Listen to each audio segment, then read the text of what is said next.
The narrow cobblestone streets of Montmartre were cloaked in a damp November fog, the kind that seemed to seep into your bones and blur the edges of reality. At the heart of this labyrinthine quarter stood a quaint, unassuming shop with a weathered sign that read Horlogerie Dupont, Reparations and Creations. The faint tick-tick-tick of countless clocks could be heard even through the closed door, a symphony of time that never ceased. But on this particular morning, as the first grey light of dawn crept through the mist, something was terribly wrong inside the clockmaker's shop. The door hung slightly ajar, an anomaly in a place known for its precision and order. Monsieur Edouard Dupont, the shop's owner and a reclusive craftsman of 62, had not been seen since the previous evening when he waved good-night to Madame Lefebvre, the florist across the street. It was she who first raised the alarm, her sharp eyes noticing the unlatched door and the eerie silence that replaced the usual mechanical chorus. When the local gendarme, Officer Bissett, arrived, he found a scene that would haunt him for weeks. The shop was a chaos of shattered glass and overturned tables, gears and springs scattered across the worn wooden floor like the aftermath of a storm. Clocks of every shape and size lay in ruins, grandfather clocks with their faces smashed, pocket watches with their chains tangled, and delicate mantelpiece pieces reduced to fragments. At the center of it all, slumped over his workbench, was Monsieur Dupont. A single, deep wound to his chest spoke of a swift and brutal end. Though no weapon was in sight, his lifeless eyes stared at a half-finished clock on the table, its hands frozen at precisely 11:47. Blood had pooled beneath him, dark and congealing, suggesting the crime had occurred hours earlier, likely in the dead of night. Officer Bissett, a practical man unaccustomed to such violence, scratched his head in bewilderment. The shop's back door was locked from the inside, as were the windows, their iron bars untouched. The front door showed no signs of forced entry, and yet there was no mistaking the brutality of the act. A locked room, a dead man, and no apparent way for the killer to have escaped it was a puzzle that defied logic. But it wasn't just the impossibility of the crime that unnerved Bissett. It was the strange, singular clue left behind on the workbench, just inches from Dupont's stiffening fingers. A single chess piece, a black knight, polished to a mirror sheen and utterly out of place in a shop devoted to time. By mid-morning, word of the crime had spread through Montmartre like wildfire, drawing curious onlookers and whispering neighbors to the cordoned-off shop. The air buzzed with speculation. Some spoke of a jealous rival, others of a robbery gone wrong. Though nothing of value seemed to have been taken, the cash box, hidden beneath the counter, was untouched, and Dupont's most precious creations, intricate clocks worth a small fortune, lay in pieces but not stolen. It was as if destruction, not greed, had been the motive. It was then that Inspector Jules Maigret arrived, his broad frame and unhurried gait cutting through the crowd with an air of quiet authority. He was not a man of flamboyance, unlike some of his colleagues at the police judiciaire. His heavy overcoat was worn at the cuffs, his pipe perpetually clamped between his teeth, and his eyes, though sharp, carried a weariness that spoke of too many sleepless nights. Yet there was something about him, a stillness, a patience that made even the most hardened criminals uneasy. Maigret didn't rush to conclusions. He let the scene speak to him, and this scene had a great deal to say. He stepped into the clockmaker's shop, his boots crunching on broken glass as he surveyed the devastation. Officer Bissett, eager to hand over the burden of the case, rattled off the facts as he knew them. The locked room. The time of death estimated between midnight and 2 in the morning. By the local doctor, the absence of a weapon and the inexplicable chess piece. Maigret listened without a word, his gaze lingering on Dupont's body, the frozen clock, and finally, the Black Knight. He picked it up with a gloved hand, turning it over as if expecting it to whisper its secrets. A chess piece. In a clock shop, he murmured, more to himself than to Bissett. A game of strategy amidst a world of precision. Curious, isn't it? Bissett blinked, unsure if the inspector was serious. It's odd, sir, but I don't see how it helps. Maybe the killer dropped it by accident. Maigret's lips twitched in what might have been a smile. Accidents are rare in murder, officer. This was left for a reason. Whether to taunt us or to point us somewhere, I don't yet know. He set the knight down and turned his attention to the clock on the workbench. 11:47. Was it set to that time, or did it stop there? Bissett shrugged helplessly. Hard to say, sir. Everything's broken. Could be coincidence. But Maigret didn't believe in coincidence any more than he believed in accidents. He crouched down, peering at the mechanism through the shattered glass face. The clock's hands were indeed frozen, the gears jammed by a tiny splinter of wood perhaps. From the workbench itself, during the struggle, if the clock had stopped at the moment of the attack, it placed the murder closer to midnight. A tight window, but a starting point dot as he straightened. His eyes swept the room once more, taking in every detail: the overturned stool, the smear of blood on the edge of the workbench, the faint scuff marks near the back door that suggested someone had stood there, perhaps watching or waiting. And yet, the door remained locked, the key still in Dupont's pocket. How had the killer vanished? Or had they never left at all? Maigret's pipe glowed as he puffed thoughtfully, the smoke curling upward into the dim light filtering through the shop's dusty windows. He knew this was no ordinary crime. It was a riddle wrapped in an enigma, a challenge that demanded patience and insight. The Black Knight, the locked room, the frozen time, all pieces of a puzzle that didn't yet fit. But they would. He would make them fit. For now, he turned to Bissett with a quiet command. I want to know everything about Dupont, his friends, his enemies, his customers. A man who works with clocks is a man of order. Someone disrupted that order, and I intend to find out why. And get me a list of every chess player in Montmartre. That night didn't appear by magic. As Bissett hurried off to comply, Maigret lingered in the shop, the tick of a surviving clock somewhere in the wreckage reminding him that time, even in death, marched on. The crime in the clockmaker's shop was baffling, perhaps unsolvable to a lesser mind.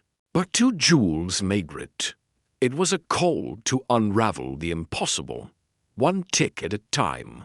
The faint, solitary ticking of that surviving clock seemed to echo in Maigret's ears as he stood amidst the wreckage of the clockmaker's shop. his pipe smoke drifting lazily upward.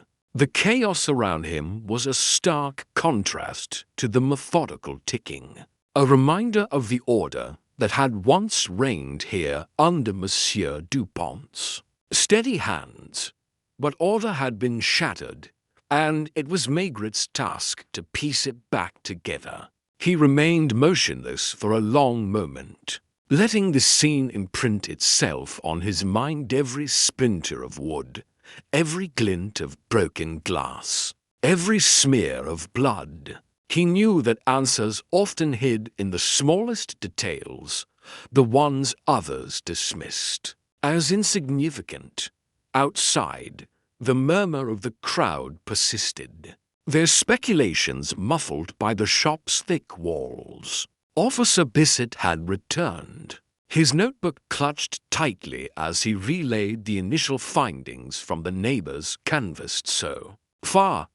Most had little to offer. Dupont was a quiet man, a widower who kept to himself, rarely speaking beyond polite necessities.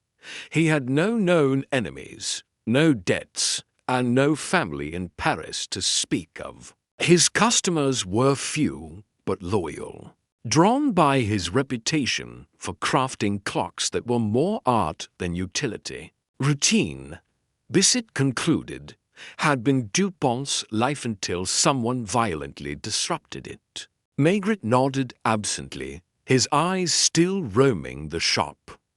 Bissett's report was thorough in its way, but it was the kind of routine police work that often missed the subtleties. While the officer spoke of alibis and timelines, Maigret's attention drifted to the workbench once more, to the half-finished clock frozen at 11:47. He crouched again, peering at the splinter of wood jamming the gears.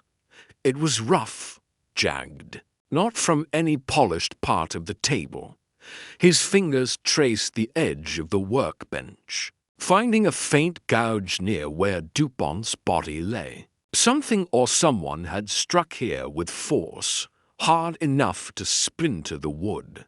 A struggle, then violent and desperate, but still no weapon. Rising, he moved to the back of the shop, where the scuff marks near the locked door caught his eye again. They were faint, almost imperceptible against the dusty floor, but unmistakably fresh. Someone had stood here, perhaps pacing nervously, their boots leaving a subtle imprint of hesitation. Maigret's brows furrowed. If the door was locked and the key in Dupont's pocket, how had anyone exited, unless he tested the door himself, turning the heavy iron key with a satisfying click? The lock was old but sturdy, showing no signs of tampering. His gaze drifted upward to the ceiling, then to the narrow window above the door. Barred and too small for even a child to slip through, the locked room mystery deepened, a knot tightening in his mind as he turned back to the room. Something else caught his attention, a faint, irregular gleam on the floor near the counter, half hidden beneath a fallen brass pendulum. He knelt, brushing aside the debris with a gloved hand, and revealed a small brass key, distinct from the heavy iron one for the door. It was intricately designed, almost ornamental, with a looped head engraved with a tiny fleur-de-lis. It didn't match any lock in plain sight, and its presence among the chaos felt deliberate, like the black chess knight still resting on the workbench. Maigret pocketed the key, his mind already turning over possibilities. A hidden compartment, a secret mechanism.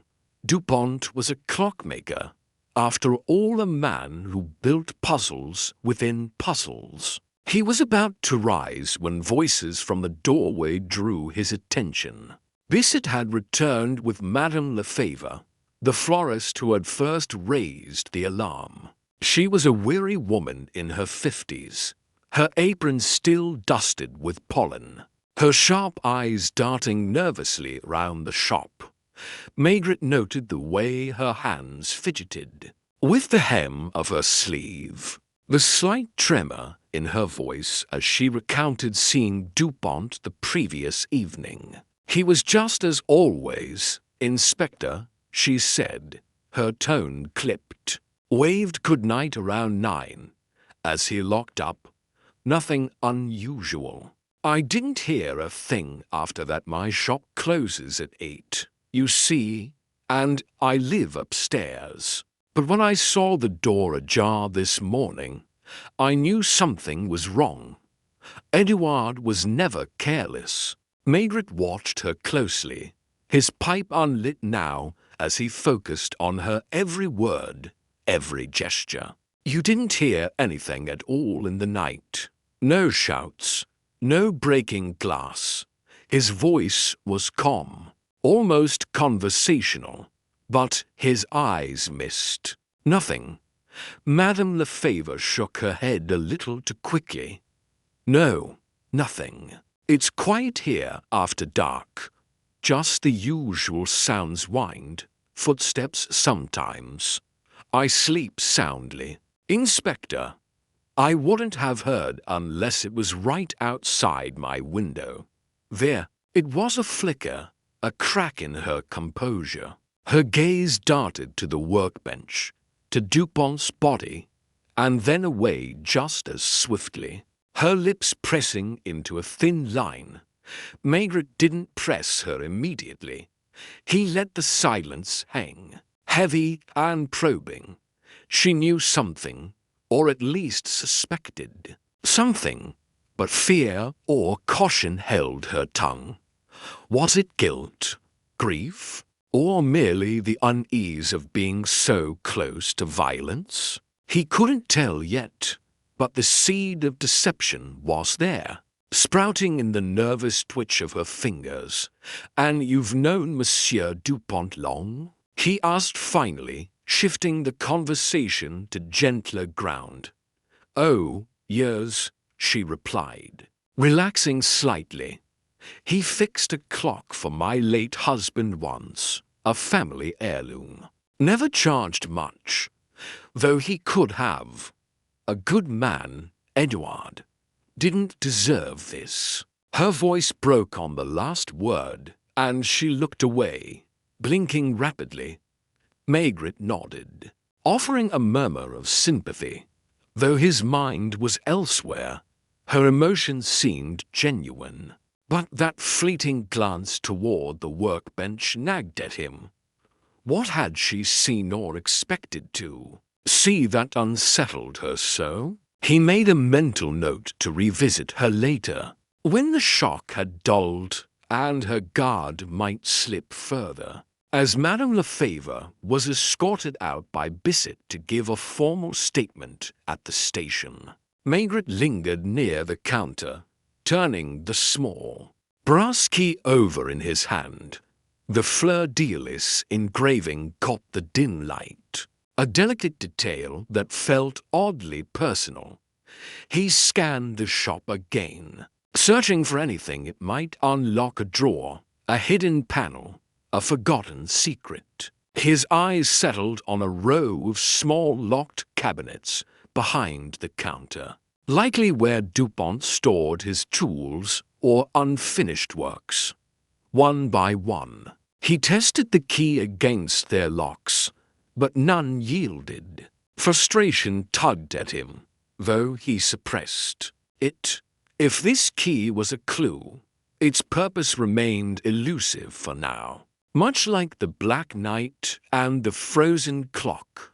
Stepping back, he surveyed the broader scene once more, piecing together the fragments of the night. A struggle at the workbench, a fatal blow, a killer who vanished despite locked doors. And now to misplaced objects: a chess piece and a key left behind. As if daring him to decipher their meaning, Add to that Madame Lefever's unspoken burden, and the first threads of deception were beginning to weave together. The picture was far from clear, but Maigret felt the familiar stir of a hunt beginning. Someone in Montmartre knew more than they let on, and he would find them. Whether they hid behind locked doors or nervous silences, he slipped the brass key into his coat pocket alongside his pipe, casting one last glance at Dupont's lifeless form. "You build puzzles for a living," he muttered under his breath. "Let's hope you left me enough pieces to solve this one." Turning to the doorway, where Bissett awaited further orders, Maigret knew the next hours would be critical. Witnesses would be interviewed, alibis checked.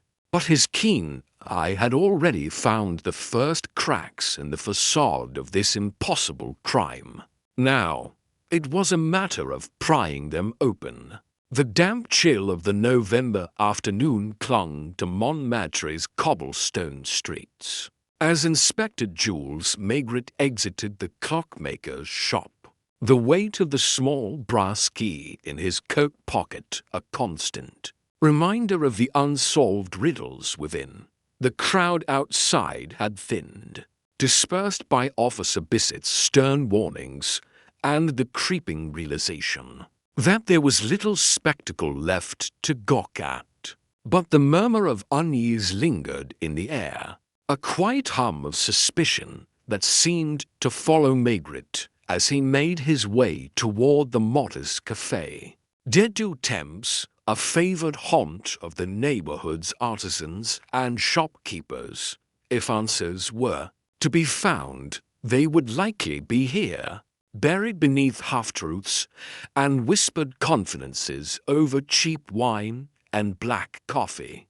Inside, the café was a haze of tobacco smoke and muted conversation, the clink of glasses punctuating the low drone of voices. Maigret settled into a corner table, his broad frame drawing a few curious glances before the regulars returned to their own concerns. He ordered a coffee, black and strong, and lit his pipe with a slow, deliberate motion, letting the familiar ritual steady his thoughts. The black night, the frozen clock, the brass key with its fleur-de-lis, they were pieces of a puzzle. Yes, but it was the people of Montmartre who would give them meaning. People lied, they hid, they twisted the truth to suit their fears or desires. And it was in those distortions that Maigret often found his way. Bissett had arranged for several key witnesses to meet him here, away from the stifling atmosphere of the police station where nerves often turned to obstinance. The first to arrive was Monsieur Gaston Riviere, a weary baker whose shop stood to doors down from Dupont's. His flour-dusted apron hung loosely over his shoulders as he slid into the chair, across from Maigret, his hands clasped tightly as if to keep them from trembling. He was eager to talk, almost too eager, his words tumbling out in a rush before Maigret could even pose a question. "I saw nothing." "Inspector, I swear it," Riviere began, his voice pitched high with nervous energy. "I close up around 8, same as most nights. Dupont was still in his shop when I passed by, saw him through the window. Bent over his workbench like always. Didn't hear a peep after that. My place is above the bakery. Windows shut tight against the cold. A man like me, I'm asleep by 10. Work starts at 4, you know." Maigret puffed on his pipe, his eyes steady on Riviere's twitching face. "You didn't hear anything unusual? No shouts, no breaking glass. It was a violent scene in that shop, hard to imagine it was." Silent, Riviere shook his head vigorously, a bead of sweat forming at his temple despite the cool air of the cafe. Nothing, Inspector. Like I said, I sleep heavy. The wife, too.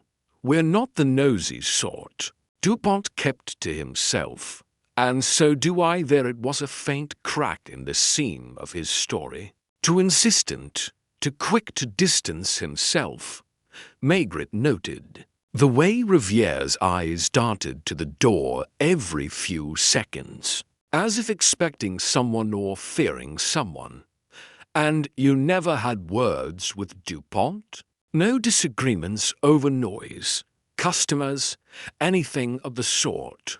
Never. Riviere's voice rose, drawing a glance from a nearby table. He lowered it quickly, leaning in. He was quiet. Inspector, never a bother. I respected that. A good neighbor, even if we didn't talk much. Maigret nodded slowly, letting the silence stretch. Riviere's eagerness to absolve himself felt rehearsed, and that bead of sweat told a story of its own. Fear, perhaps, or guilt over something unspoken. The inspector made a mental note, but didn't press further. Not yet. Sometimes, letting a man stew in his own nerves unraveled more than any direct question could. The next to arrive was Mademoiselle Claire Dubois, a seamstress in her late 20s whose tiny atelier shared a wall with Dupont's shop. She was a stark contrast to Rivière, almost aloof, her pale hands folded neatly in her lap as she sat. Her dark eyes met Maigret's without flinching, though there was a guardedness there, a wall he could sense but not yet scale. I heard nothing out of the ordinary. Inspector, she said in response to his initial query, her voice soft but firm. I so late most night's orders to finish. You understand. I saw Dupont through my window round 10, working as usual. After that, I drew the curtains and focused on my work. I didn't leave until nearly midnight, and all was quiet then. Maigret tilted his head slightly, studying her. You're right next door, mademoiselle. A struggle like the one in that shop, glass breaking, furniture overturning wouldn't it have caught your attention? Her lips pressed into a thin line, and for a moment, her composure wavered. I wear earplugs sometimes, Inspector. The ticking of all those clocks, it can be maddening through the wall. I didn't hear a thing. If there was a fight, it must have been quick, or I was too lost in my stitching to notice. A plausible excuse, but Maigret caught the slight hesitation. Before she mentioned the earplugs, it felt like an afterthought, a hurried justification, and yet her calm demeanor didn't waver beyond that fleeting moment. Was she hiding something? Or simply uneasy under scrutiny? He shifted tack, asking about her relationship with Dupont.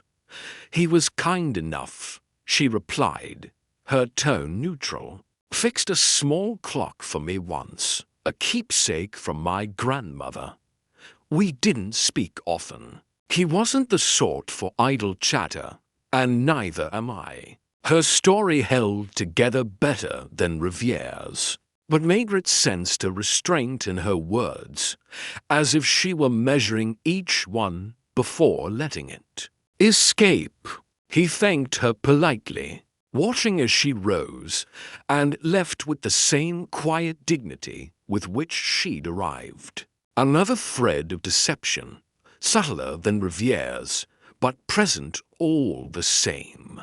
The third witness was Monsieur André Lambert, a retired chess enthusiast who lived in a garret above the florist's shop and was known to frequent Dupont's. For minor repairs to his antique pocket watch, he shuffled in, his cane tapping rhythmically against the floor, and settled with a groan into the chair. His roomy eyes gleamed with a sharpness that belied his age as he regarded Maigret. Terrible business, Lambert began without prompting, his voice gravelly. Dupont was a fine craftsman.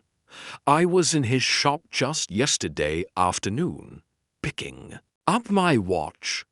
He seemed distracted, I'd say, kept glancing at the door, like he expected someone. Didn't think much of it then, but now, well, you know, he trailed off, shaking his head. Maigret's interest peaked at this first hint of unease in Dupont himself. Distracted how, exactly? Did he say anything unusual?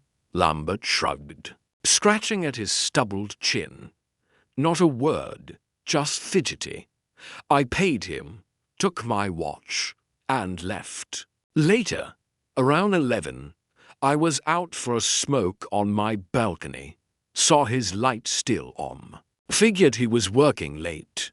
Didn't see or hear nothing after that. Went to bed shortly after.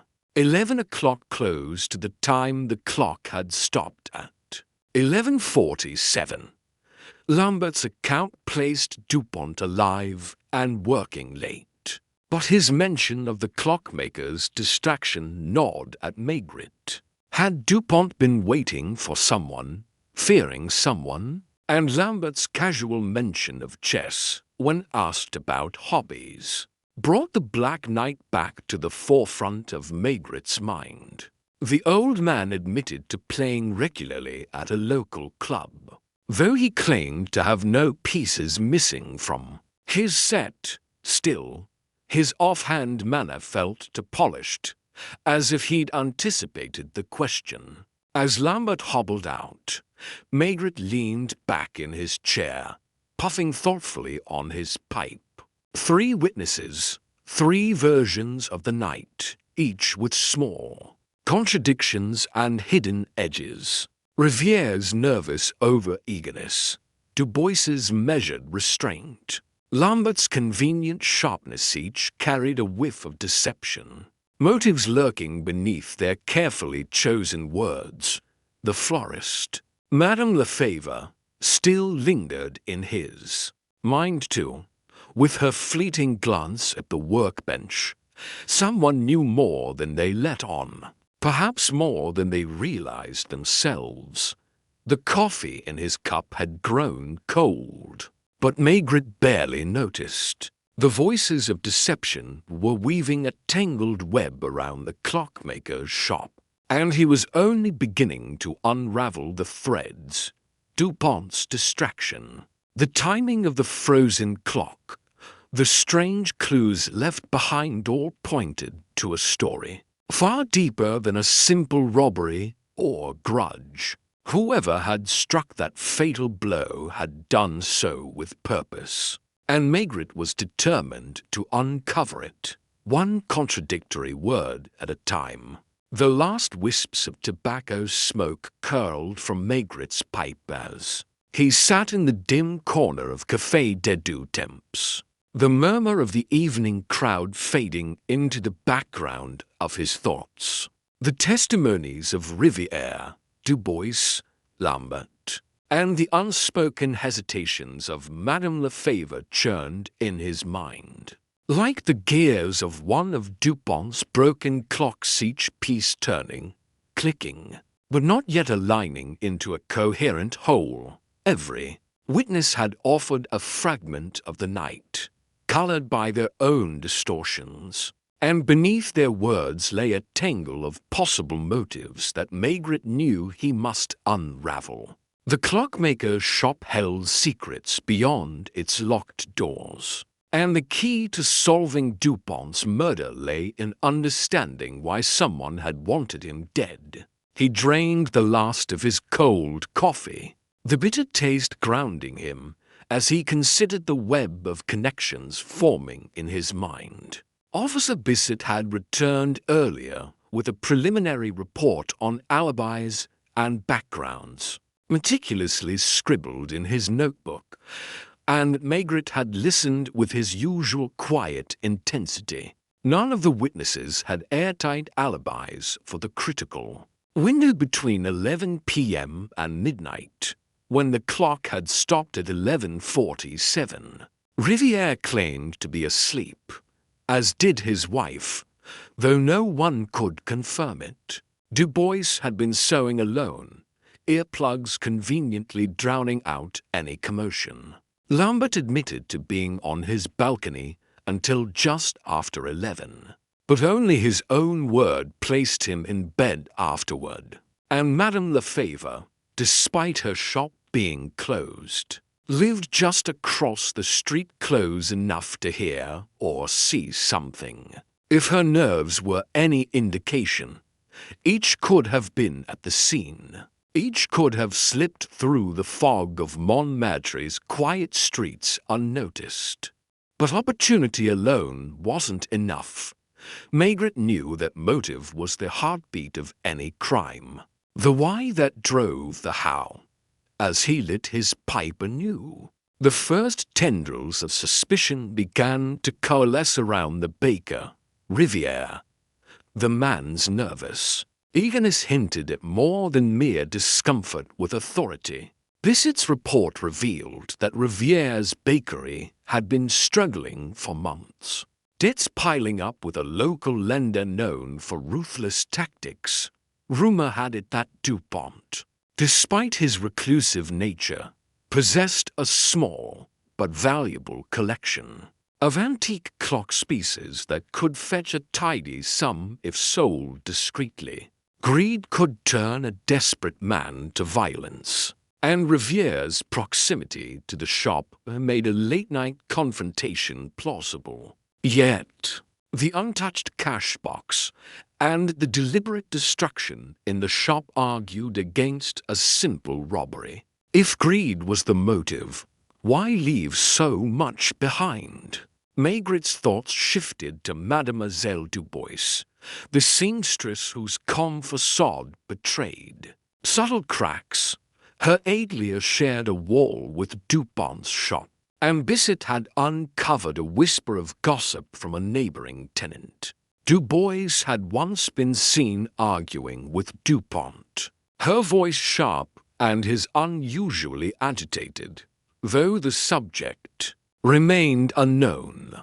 Was it a professional dispute, or something more personal, jealousy, perhaps, or a slight that festered into resentment? Her measured responses suggested control, but also a need to hide something. Maigret considered her solitude unmarried, solitary, her life seemingly confined to needle and thread. Had Dupont's quiet kindness, or perhaps an unintended offense, sparked a deeper animosity? It was a thin thread, but revenge often thrived on the smallest grievances, and the precision of the fatal blow hinted at cold calculation. Then there was Lambert, the chess enthusiast, whose connection to the Black Knight on the workbench couldn't be ignored. The old man's sharp mind and casual mention of his game-playing hinted at a strategic nature, and Maigret wondered if the chess piece was more than a taunt, perhaps a signature, a declaration of a game well played. Bissett had confirmed that Lambert frequented a local chess club, where Dupont had occasionally repaired timepieces for tournaments. Had a rivalry emerged, one rooted in pride or a personal slight during those interactions? Lambert's age made physical violence seem unlikely, but Maigret knew better than to underestimate determination, and his comment about Dupont seeming distracted suggested prior knowledge of tension. Fear of exposure, or a need to settle a score, could drive even a frail hand to strike if not directly, then through an accomplice, Madame Lefebvre lingered. In his considerations as well, her fidgeting and fleeting glances painting her as a woman haunted by something unvoiced. Bisset's notes revealed she had known Dupont longer than most. Their shops facing each other for over a decade, neighbors, whispered of a quiet friendship between the widower and the widow, perhaps tinged with unspoken affection. Had that closeness bred dependency, or resentment when expectations went unmet? Fear of scandal, of loss, of something darker could have pushed her to act, or at least to conceal what she knew. Her proximity to the crime scene, her early discovery of the open door, placed her uncomfortably close to the heart of the matter. Maigret sensed she held a piece of the puzzle, whether as witness or participant. He leaned back against the worn café chair, the weight of these tangled motives pressing down like the fog outside. Greed for Riviere, revenge for Dubois, pride or fear for Lambert, and an ambiguous mix of emotions for Lefebvre. Each suspect had a reason to be involved. Yet no single theory tied the clues together. The locked room, the black night, the brass key with its fleur-de-lis, the frozen clock at 11:47 all pointed to a deliberate act. A message encoded in the chaos. Maigret knew he had to dig deeper into their connections, not just to Dupont, but to each other. Montmartre was a tight-knit quarter. Secrets rarely stayed buried long. Rising from his seat, he pulled on his heavy overcoat and stepped out into the damp evening, the chill biting at his neck as he made his way back toward the police post where Bisset was, compiling further statements. He needed more financial records for Riviere, personal histories for Dubois and Lefebvre, and a closer look at Lambert's chess club associates. Alibis would be cross-checked against delivery logs, late-night wanderers, any scrap of evidence that could place someone at the shop in that critical hour. He also wanted to revisit the crime scene after dark, to see it as the killer might have. Under the cloak of night when Montmartre slept as he walked, the brass key in his pocket seemed to grow heavier, a nagging reminder of unanswered questions. He hadn't yet found what it unlocked, but he suspected it tied directly to motive and heirloom.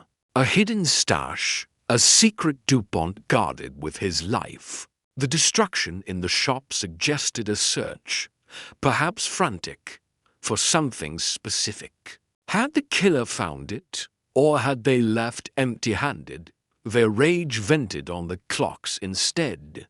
Maigret's boots echoed softly on the cobblestones, his pipe glowing faintly as he puffed. The motive maze was dense, each path branching into shadows of greed, jealousy, revenge, and fear. But he was patient. He would sort through the alibis, trace the connections, and peel back the layers of deception until the web revealed its center. Somewhere in this tangle lay the truth of why Dupont died, and Maigret was determined to find it. Even if it meant navigating every twisted turn, the night stretched ahead, and with it, the promise of revelations or deeper mysteries as he closed in on the heart of the crime in the clockmaker's shop. The damp Montmartre night wrapped itself around Inspector Jules Maigret as he trudged along the cobblestone streets, the faint glow of his pipe cutting through the fog like a solitary beacon.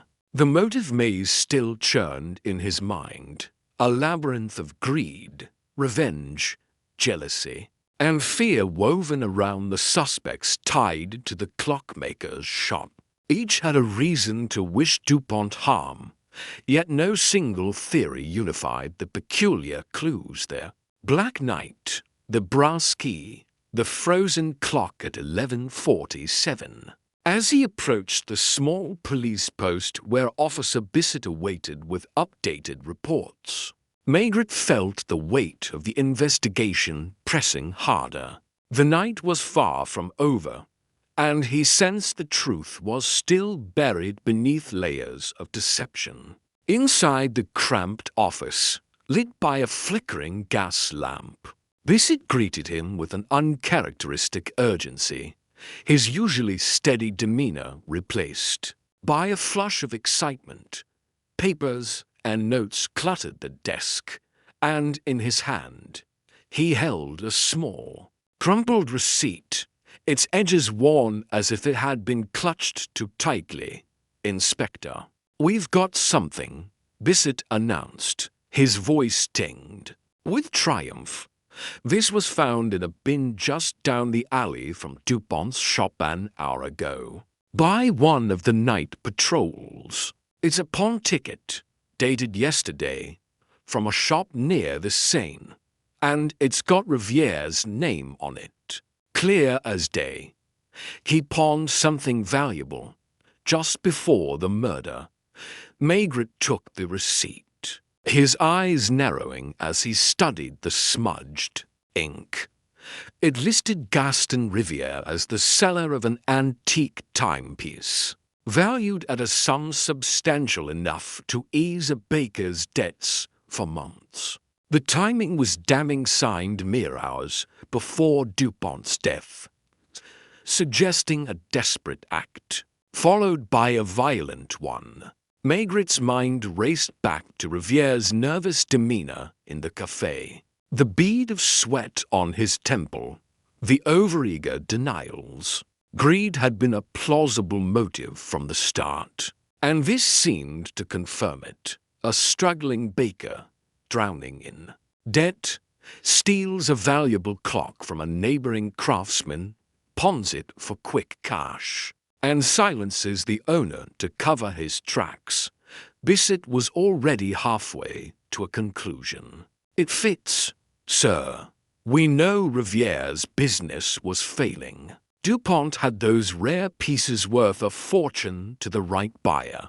Riviere must have slipped in, maybe when Dupont was distracted, taken the clock, and when things went south, stabbed him. Probably sold it off quick to make it look unrelated. I've sent men to the pawn shop to retrieve the item and confirm it came from Dupont's inventory. We can bring Riviere in tonight." The room buzzed with the energy of a case on the brink of resolution. Two other officers, lingering near the door, nodded in agreement, their voices low but eager as they discussed the logistics of an arrest. Maigret felt the tide of momentum pulling everyone toward a swift closure, a neat ending to the chaos of the clockmaker's shop. The receipt was a concrete lead, a tangible thread in a case of elusive clues, and for a moment he allowed himself to imagine Riviere's anxious face under interrogation, crumbling under the weight of evidence. But as he turned the receipt over in his gloved hands, a gnawing unease settled in his chest, cold and persistent like the November fog outside. Something didn't sit right. He puffed on his pipe, the smoke curling upward as his thoughts ticked like one of Dupont's broken clocks. Yes, the receipt pointed to Riviere, and greed explained a theft but not the meticulous oddities of the crime scene. Why leave the black chestnut, a clue so out of place in a baker's world? Why the brass key with its fleur-de-lis still unaccounted for in his pocket? And the locked room, how had Riviere, a man of no apparent cunning, escaped without a trace? leaving doors and windows secured from within. The destruction in the shop, too, felt personal, spiteful, far beyond the pragmatic violence of a thief covering tracks. Maigret's gaze drifted to the window, where the dark streets of Montmartre stretched into shadow. "It's a piece of the puzzle, this it," he said finally, his voice low and measured, cutting through the room's restless energy. "But it's not the whole picture. Riviere might have stolen something. Yes, he might even have blood on his hands. But I'm not convinced he's our killer.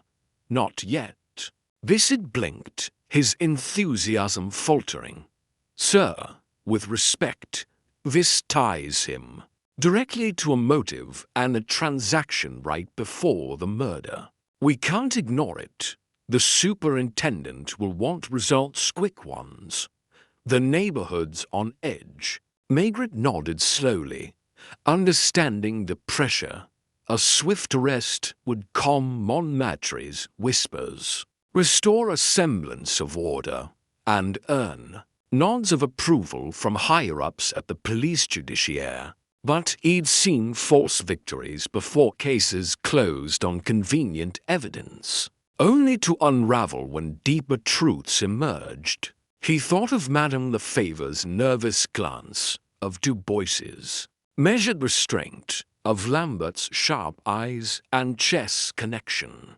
Riviere's receipt was a breakthrough, but it felt too tidy, almost planted to draw attention. Was the real criminal watching from the shadows, counting on this distraction to buy time? "Bring Riviere in for questioning," Maigret instructed, his tone firm but devoid of haste. "Verify the clock at the pawnshop, every detail, every mark. But don't charge him yet. I want his story under pressure, not under arrest. And keep digging into the others. That chess piece, the key, the locked room, they don't point to a simple thief. Someone else is in this, deeper than we see."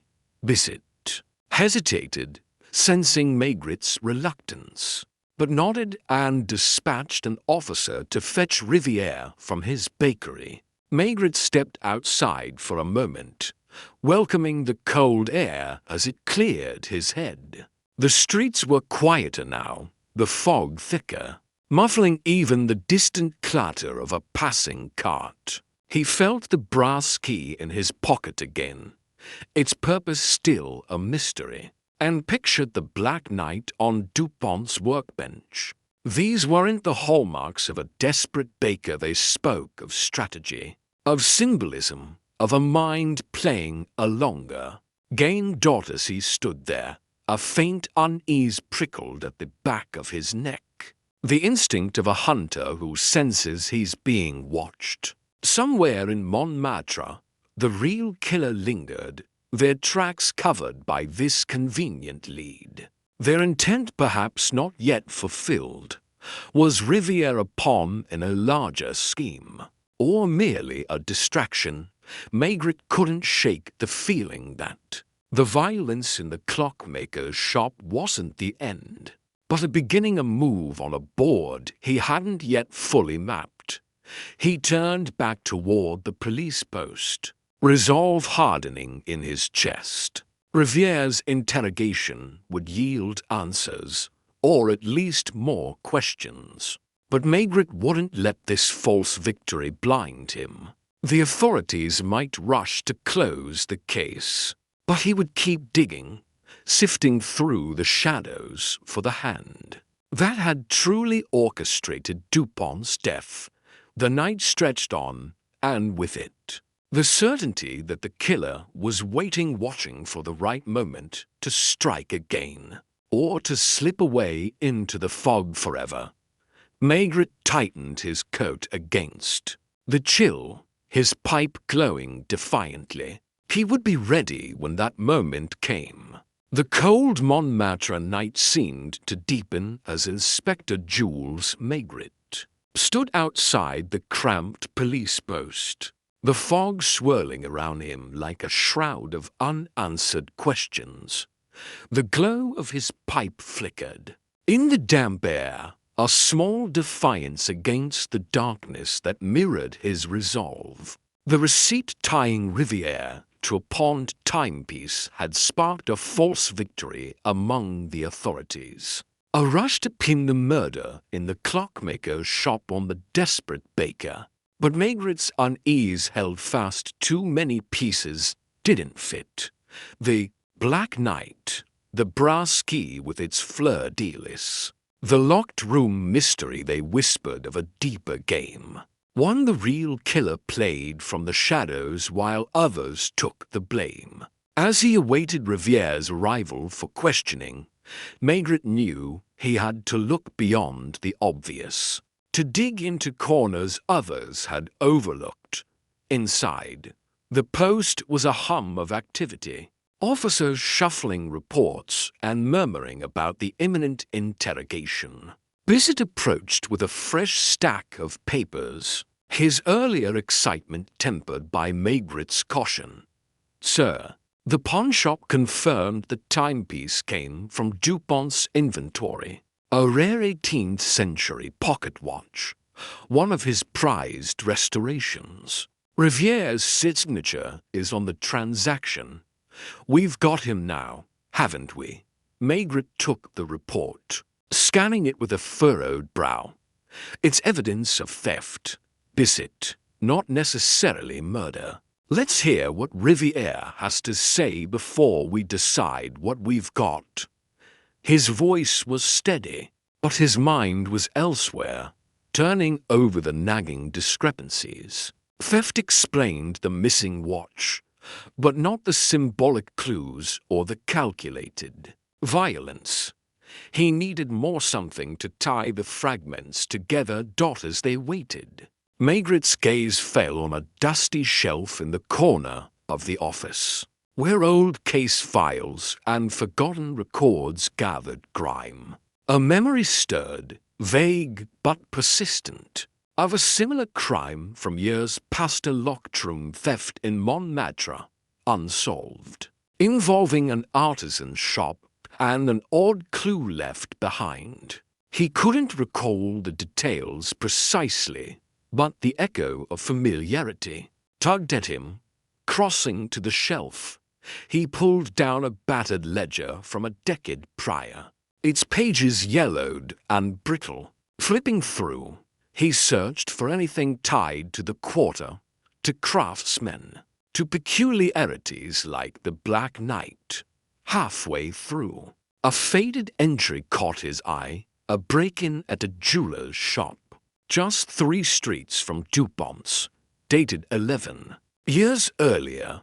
The thief had vanished despite locked doors, leaving behind a single playing carded jack of spades as if to taunt the police. No arrest was ever made, and the jeweler, a man named Poirot, had moved away shortly after, citing fear of further incidents. The investigating officer's notes described the crime as deliberately theatrical, a phrase that resonated with Maigret. He murmured to himself, "A game, even then." Could this be coincidence? Or was there a pattern, a criminal signature resurfacing after years of dormancy? His thoughts were interrupted as Riviere was brought in, his flour-dusted apron now crumpled, his face pale and slick with sweat under the gas lamp's harsh light. The baker's eyes darted between Maigret and Bissett, his hands twitching as he sat. Maigret wasted no time, sliding the pawnshop receipt across the table. "Explain this." "Riviere, a valuable watch, one of Dupont's, sold by you hours before he was found dead. You told me you saw nothing, heard nothing. Now it looks like you took plenty." Riviere's mouth opened and closed, his voice cracking as he stammered. I didn't kill him, Inspector. Yes, I took the watch. I was desperate debts, you see. They were crushing me. Dupont left it on his counter a few days ago while I dropped off bread. I saw my chance. Slipped it into my pocket. I pawned it yesterday. But I swear I didn't go near his shop last night. I was home, asleep. Maigret leaned back, puffing on his pipe, letting the silence stretch. Riviere's confession confirmed theft, but his terror seemed genuine. His story lacking the cunning needed for the murder's complexities. And you expect me to believe you didn't return to silence him, to keep your secret safe? Maigret's tone was calm, probing. No, I couldn't. I'm not a killer. Riviere's voice broke, his hands shaking. I thought he'd never notice one piece gone. He had so many. Please, Inspector, I'm guilty of stealing, but not that. Maigret exchanged a glance with Bissett, who looked ready to press charges then and there. But the inspector held up a hand, his mind still on the old case file. Riviere might be a thief, but Maigret doubted he was the mastermind behind Dupont's death. Turning back to the baker, he asked, "Did you ever hear Dupont mention an old friend or enemy from years back? Someone tied to his trade? Perhaps a jeweler named Moreau?" Riviere blinked, confused, but shook his head. "No, never. He barely spoke to me beyond pleasantries. I don't know any Moreau." The answer was expected, but Maigret filed it away. As he dismissed Riviere to a holding cell for the night, pending further verification of his alibi, the baker's theft was a piece of the puzzle, but not the heart of it. Returning to the ledger, Maigret traced a finger over the jeweler's case, the playing card clue echoing the Black Knight's oddity. He needed to know if Dupont and Moreau had crossed paths, if the past held a grudge that had simmered into violence now. The next morning, after a few hours of restless sleep on a cot at the post, Maigret dispatched Bissett to track down records of Moreau's whereabouts and any connection to Dupont. Meanwhile, he revisited the clockmaker's shop, the early light casting long shadows over the wreckage. As he stood by the workbench, fingering the brass key still in his pocket, his eyes settled on a small, dust-covered ledger of Dupont's own, tucked beneath a pile of gears. Flipping it open, he scanned the meticulous entries of repairs and sales, and there, dated 12 years prior, was a note. Repaired locket mechanism for M. Moreau. Rue des Besses. Payment in full, with thanks for old favor. Maigret's pulse quickened. An old favor, a connection. Buried in time, Moreau and Dupont had known each other, perhaps closely, long before the jeweler's shop was targeted. Was that break-in tied to Dupont somehow? A debt repaid, or a betrayal unearthed? His mind raced to the suspect's Lambert, with his chess games and sharp mind. Had lived in Montmartre for decades. Could he have known both men, perhaps mediated their dealings, or harbored a grudge from that era? And Madame Lefebvre, with her long history in the quarter, might recall whispers of old rivalries. As he pocketed Dupont's ledger, Maigret felt the threads of past and present weaving tighter. A hidden connection was emerging, linking the suspects in ways no one had considered.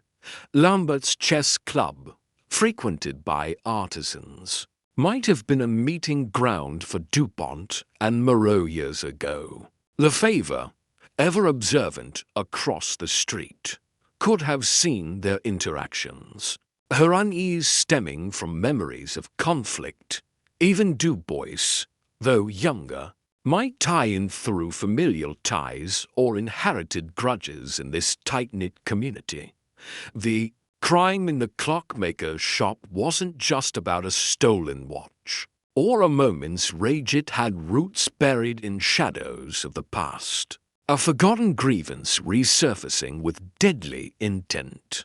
Maigret tightened his coat against the morning chill as he stepped outside, resolve hardening. He would unearth this history, question Lambert and Lefebvre again with this new lens, and find where Moreau fit in.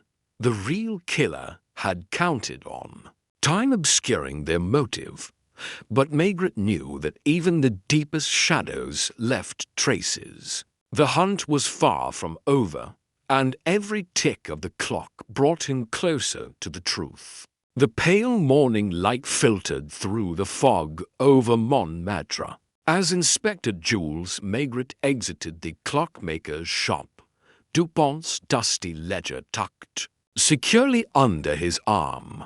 The entry about Moreau, an old favor repaid through a repaired locket, had shifted the investigation's axis, anchoring the crime in a shadowy past that linked the reclusive clockmaker to a forgotten jeweler, and perhaps to the suspects still circling the case. The Black Knight, the brass key, the locked room. None of these fit a mere theft by a desperate baker like Riviere. There was history here, a grudge or debt that had simmered for over a decade before erupting into violence. Maigret's pipe glowed as he walked the cobblestone streets toward the police post, his mind turning over how to pry open this hidden connection. He knew traditional questioning wouldn't suffice, not yet. The suspects had built walls of half-truths and silences. He needed something unconventional to crack them. At the post, Officer Bissett awaited with a report on Moreau's last known whereabouts. The jeweler had left Paris after the break-in at his shop 11 years prior, relocating to a small village near Lyon, though recent records were sparse. No direct link to Dupont beyond the ledger entry had surfaced, but Bissett had unearthed a tidbit from an old neighbor. Moreau and Dupont had once collaborated on a custom Pisa clock with a hidden compartment, commissioned by a wealthy client. Rumor hinted at a falling out over payment or credit for the work. Maigret nodded, filing the detail away. A professional dispute could fester into personal enmity, especially among artisans protective of their craft. The hidden compartment also tugged at his thoughts. Could the brass key in his pocket unlock such a secret? In one of Dupont's creations, but answers from the past would take time, and Maigret needed leverage now. His suspects Riviere, Dubois, Lambert, and Lefebvre each carried pieces of the puzzle, veiled by their own deceptions. Standard interrogation had yielded partial truths, like Riviere's confession of theft. But the deeper motive behind Dupont's murder remained obscured. Maigret decided on an unconventional tactic, a psychological gambit to unsettle their carefully constructed facades. He would stage an informal gathering, disguised as a routine follow-up, and introduce a deliberate provocation and test of character designed to provoke reactions. He could read like clues. He instructed Bissett to summon the 4 key witnesses back to the Café des Deux Temps that afternoon, under the pretext of clarifying minor details for the official report. Make it casual, Bissett, Maigret said, his voice low. No hint of suspicion. Tell them it's paperwork, nothing more. I'll handle the rest.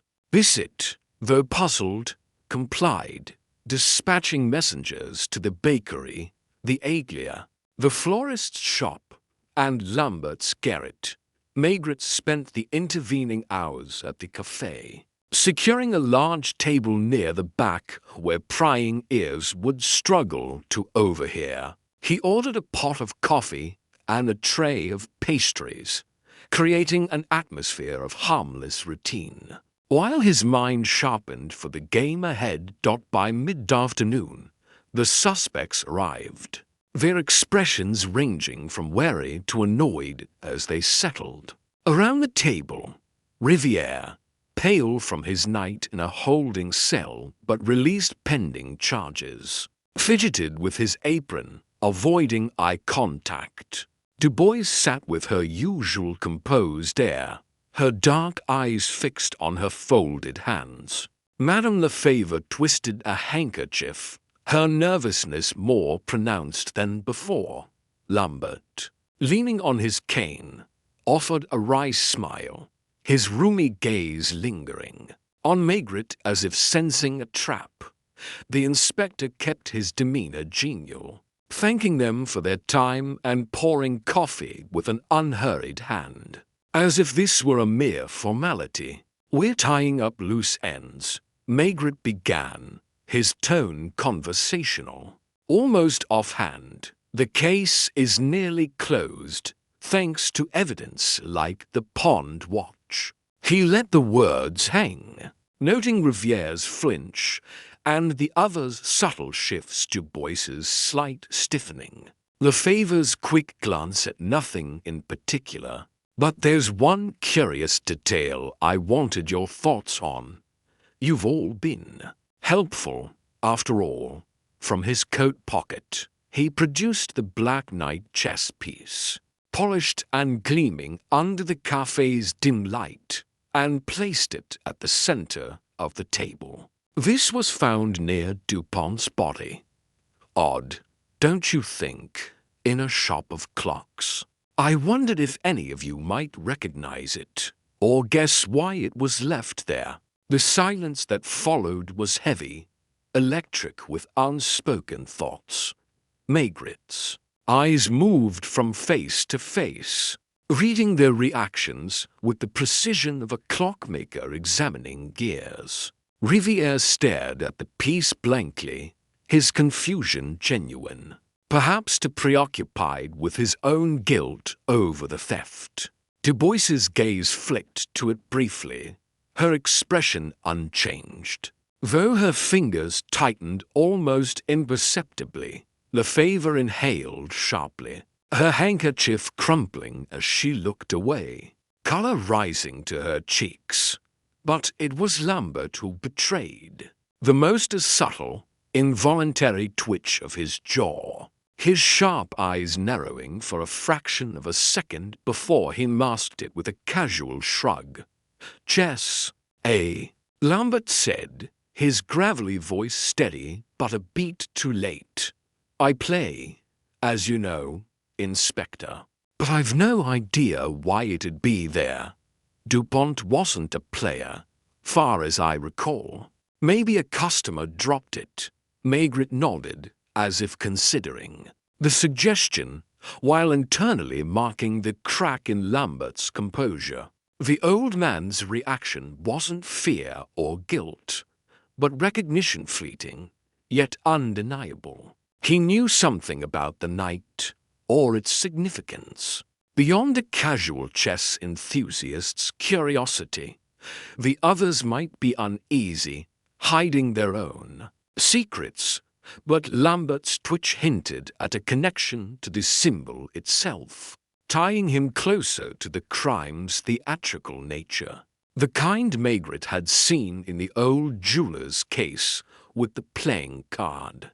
"Perhaps," Maigret replied mildly, pocketing the night again. "Just a thought. These oddities often mean nothing." He shifted the conversation to mundane details, timelines, minor observations, keeping the tone light while his mind stayed on Lambert.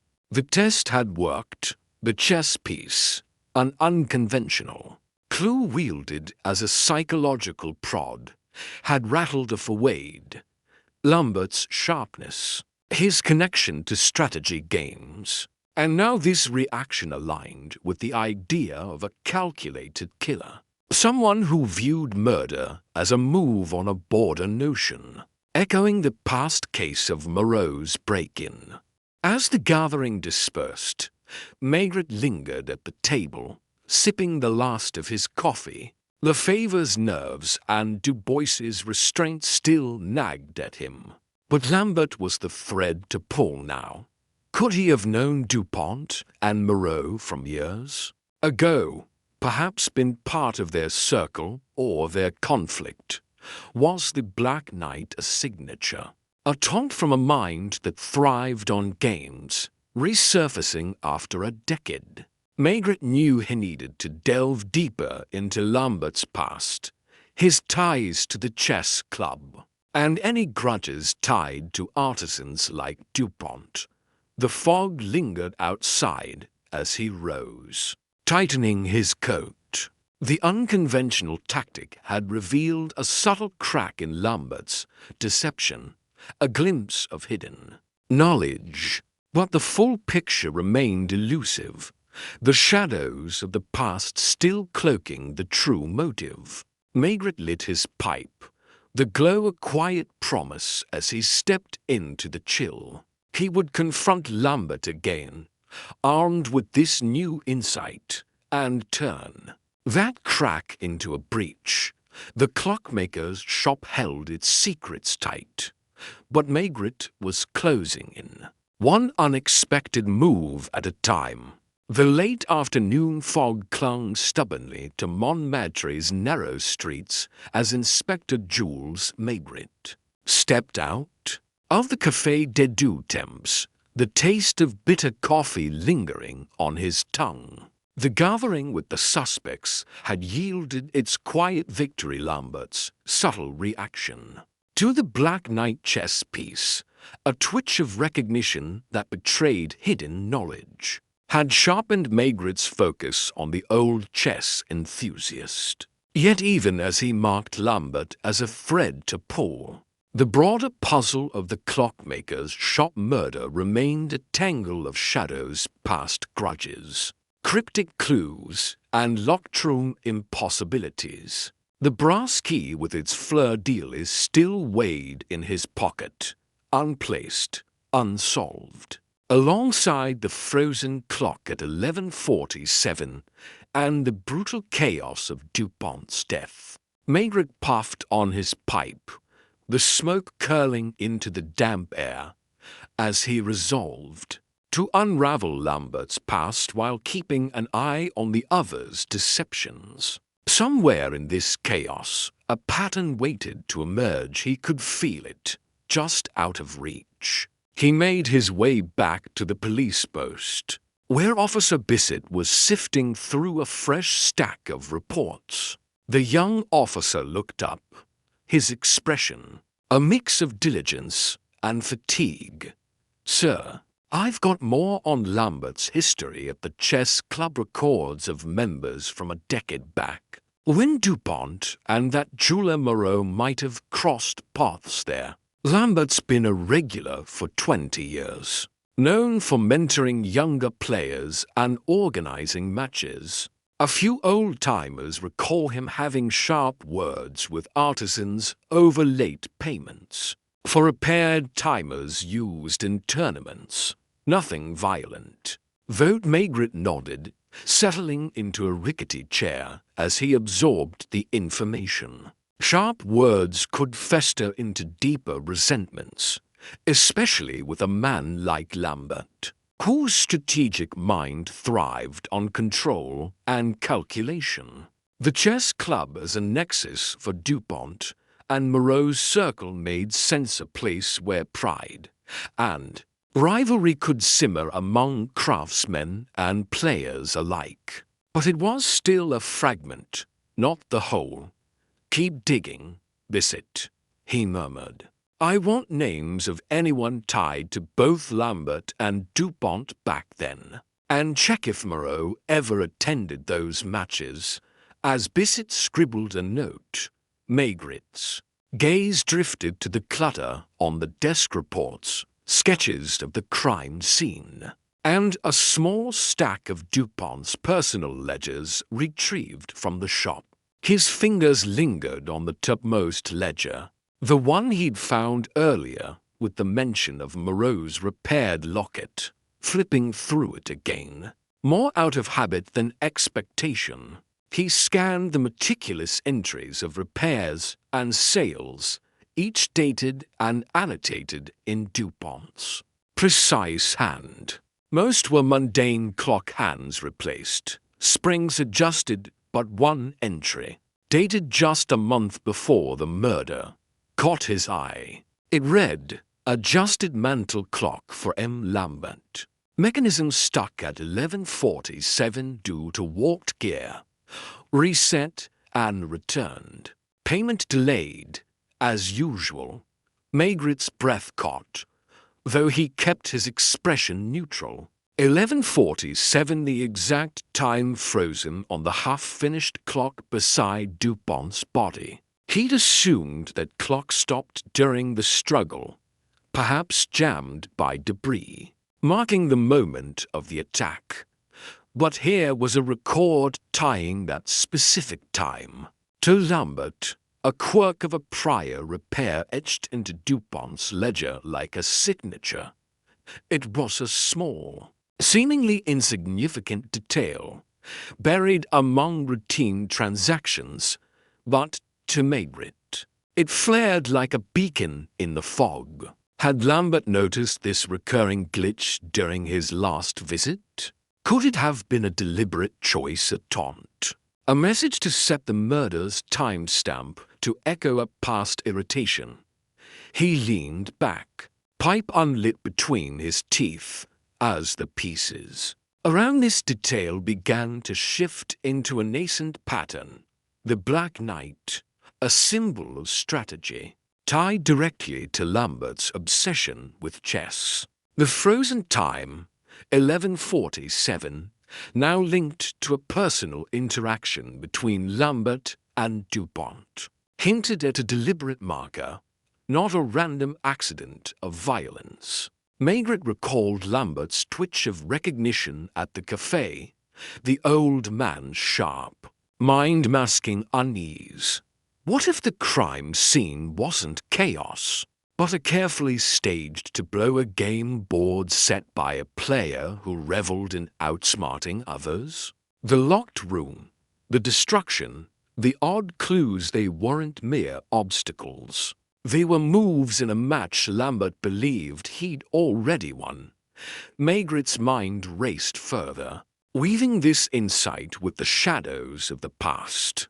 The old jeweler Moreau's case, with its theatrical clue of a playing card, paralleled the Black Knight's placement as signature of someone who saw crime as performance, as strategy. Lambert, a fixture in Montmartre for decades, could have been tied to both incidents, his role in the chess club placing him at the intersection of Dupont and Moreau's falling out over their collaborative clock, a dispute over credit or money, left unresolved, might have festered in Lambert's calculating mind, erupting now as revenge against Dupont for a perceived slight, or as a final move to silence a witness to past misdeeds. Rising from the chair, Maigret paced the cramped office, the pattern taking firmer shape with each step. The brass key with its fleur-de-lis still eluded him, but he suspected it tied into the hidden compartment of Dupont and Moreau's joint creation. A secret Lambert might have sought or feared exposed.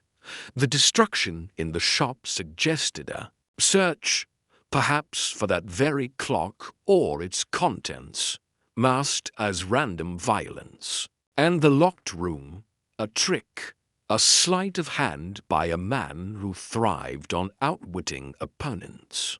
possibly using Dupont's own mechanisms, an unseen latch or timed lock, to create the illusion of impossibility.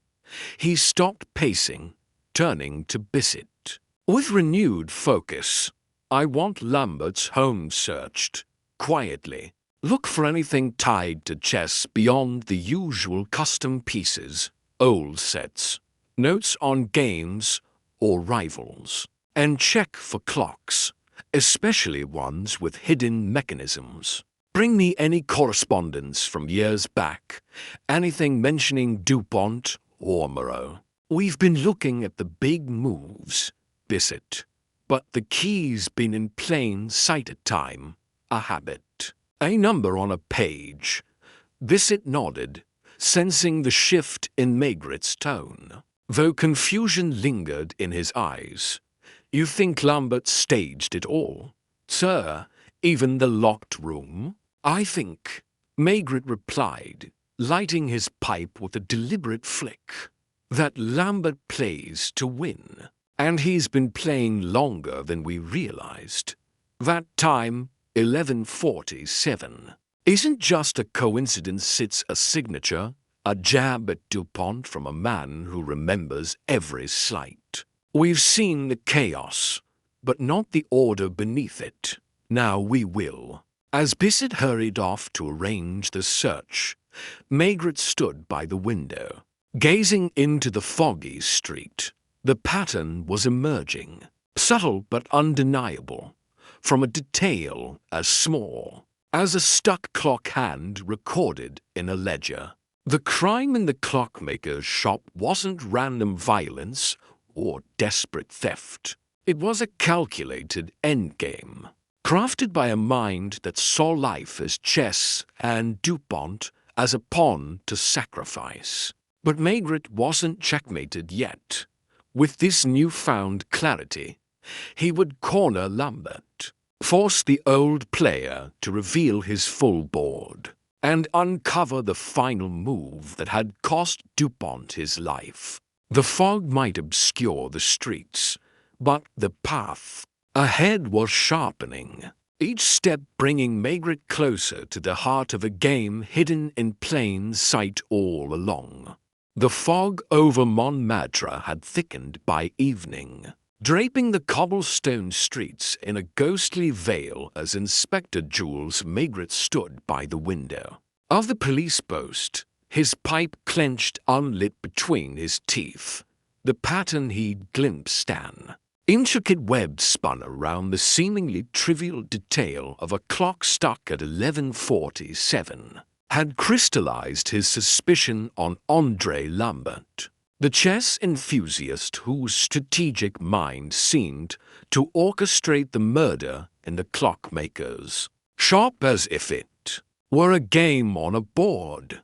The Black Knight, the frozen time tied to a past repair, the locked room illusion, all pointed to a deliberate, calculated act, underpinned by a history of rivalry and resentment stretching back to Dupont's collaboration with the jeweler Moreau. Maigret had sent Bissett to search Lambert's garret for concrete ties, chess pieces, old letters, hidden clocks, but he knew that evidence alone wouldn't suffice. He needed to confront the man, to peel back the layers of deception and expose the hidden motive driving such a meticulously staged crime. As the gas lamps flickered to life outside, casting dim pools of light through the fog, Bissett returned, his face flushed from the cold, but carrying a restrained excitement. In his hands were a small wooden box and a bundle of yellowed envelopes, retrieved from a concealed drawer beneath Lambert's bed. "Sir, we found these," Bissett said, setting the items on the desk. The box contains a custom chess set missing one black knight, just like the one from the shop, and the letters, their correspondence between Lambert and Moreau, dated over a decade ago. They mentioned Dupont repeatedly, and not kindly. Maigret opened the box first. his gloved fingers brushing over the carved pieces, the empty slot. For the Black Knight was a silent confession, tying Lambert directly to the crime scene's cryptic clue.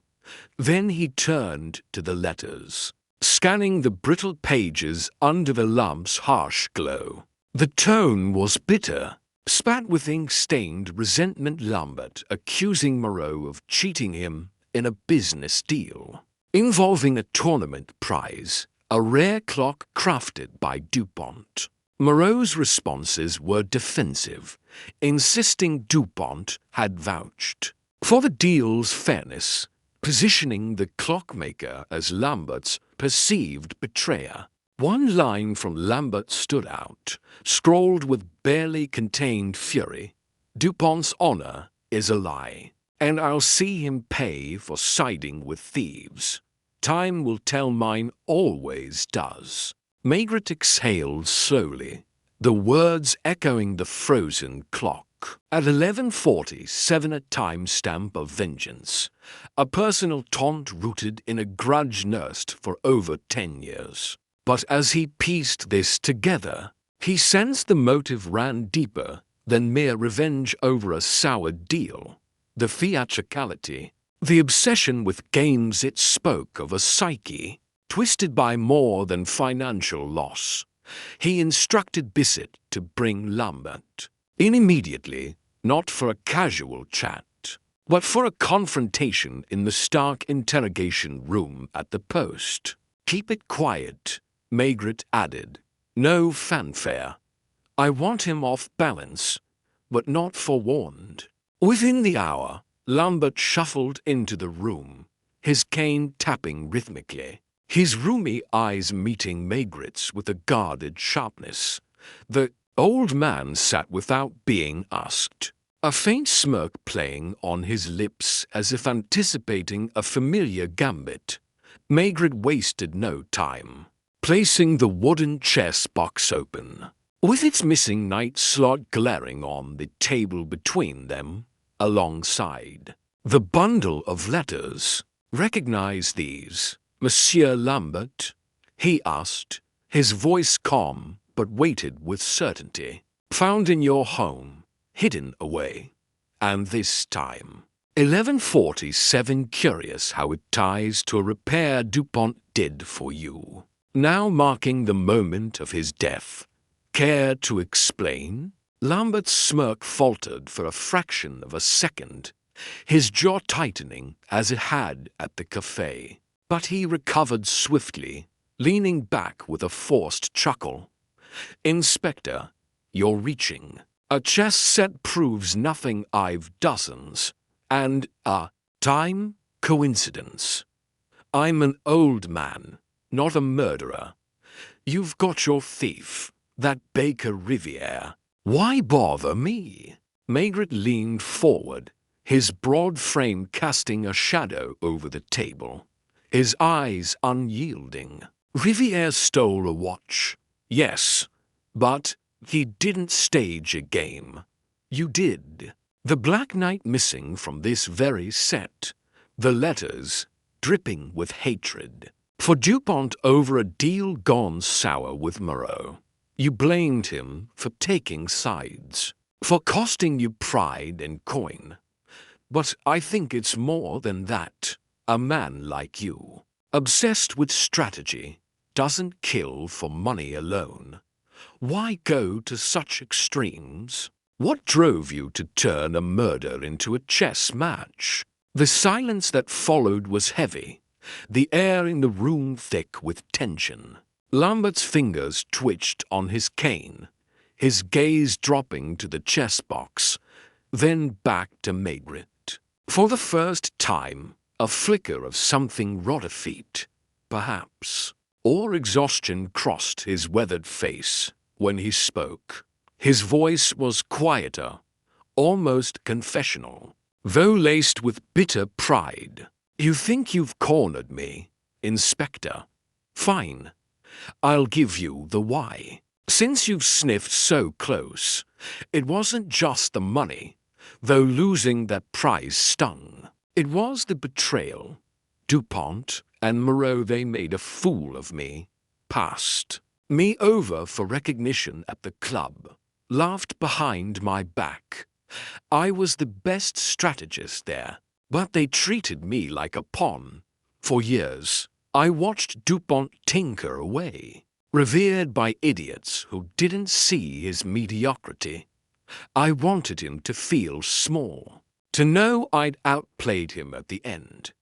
Maigret's expression didn't waver, though inwardly, the pieces locked into place. Not just revenge, but a deeper wound and insatiable need for control, for validation, twisted by years of perceived slights into a pathological obsession. Lambert's psychology unfolded before him, a man whose identity hinged on winning, on dominating through intellect, who saw life as a chessboard where every loss demanded retribution. Killing Dupont wasn't enough. He had to humiliate him posthumously, crafting a puzzle: the locked room, the night, the timestamp that mocked both the victim and the police. The destruction in the shop wasn't rage. It was a search for the collaborative clock Dupont and Moreau had made, possibly holding evidence of their old deal. A final loose end to sever. And the locked room? Maigret pressed, his tone still measured. How'd you manage that, a man of your age? Lambert's smirk returned, tinged with smugness. Dupont's own work, Inspector. A trick latch on the back door, timed to lock after a delay. He showed it to me once, proud of his little secret. I used it to slip out after I struck. No one checks for clockwork in a murder. You all saw impossibility. I saw checkmate. Maigret nodded slowly, absorbing the confession. The chilling clarity of Lambert's mind laid bare. This wasn't about greed or raw vengeance. It was about ego, a fragile, warped identity that demanded Dupont's death be a monument to Lambert's superiority. The extremes, the clues, the staging were extensions of a psyche that couldn't tolerate being outmaneuvered, even by fate. The brass key, Maigret suspected, still tied to that hidden compartment clock, held no further threat to Lambert. It was merely a misstep in his search, left behind in haste. As Bissett prepared to formally charge Lambert, Maigret rose, the weight of the motive settling into him like the cold outside. He'd uncovered the heart of the crimer villain, driven not by tangible gain, but by a desperate, shocking need to assert dominance over a world that had diminished him.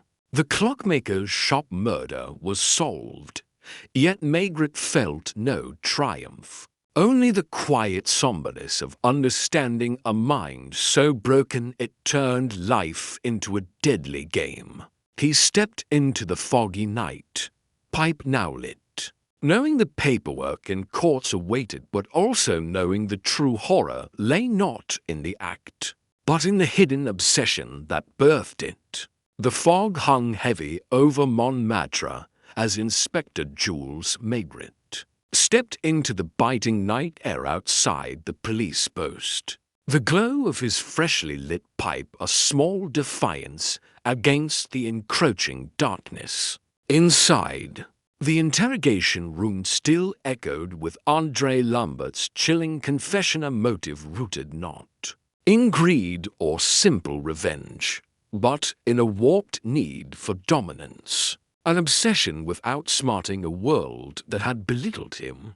The murder in the clockmaker's shop had been a meticulously crafted game, with Dupont as the ultimate pawn sacrificed to soothe Lambert's fragile ego. The Black Night, the frozen clock at 11:47, the locked room trick using Dupont's own timed latchet all bore the mark of a strategist who saw life as chess.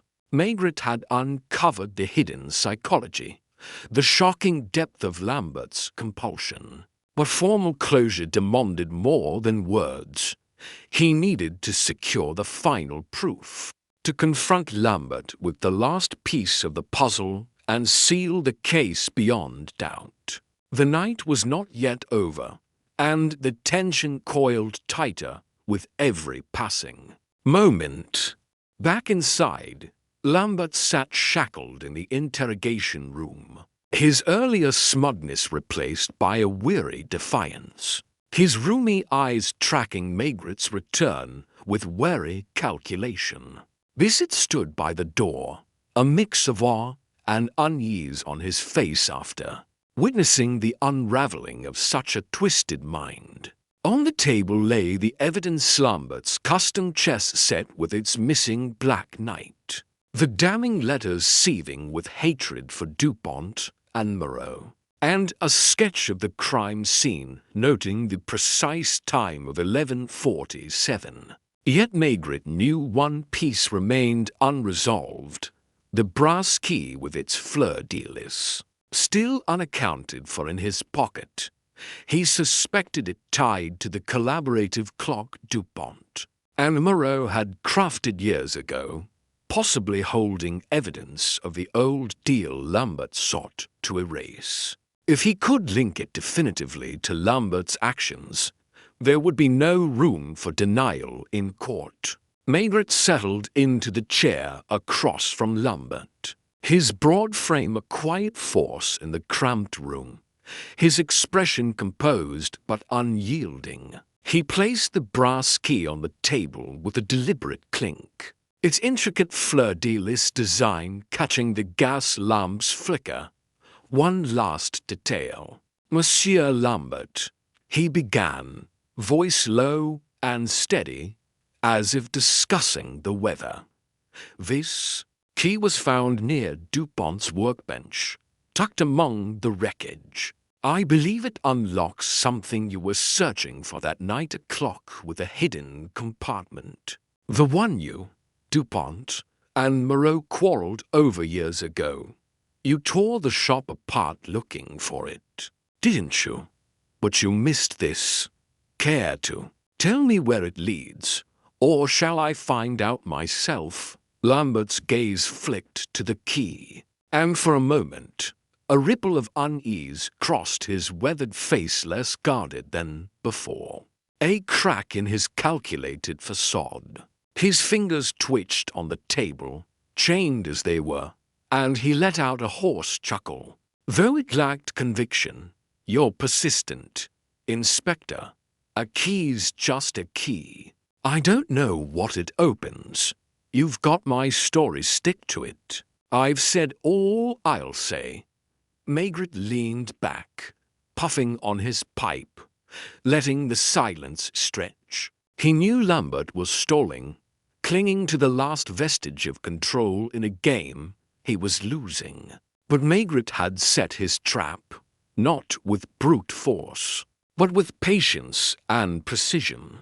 Earlier, while Lambert was being processed, he'd sent Bissett to retrieve a specific item from the clockmaker's shop, a small, ornate mantel clock, one of the few undamaged pieces, noted in Dupont's ledger as repaired for a private client. Years prior, Bissett had returned with it just before this confrontation, and forensic notes confirmed a hidden compartment, its lock shaped to fit a key like the one before them.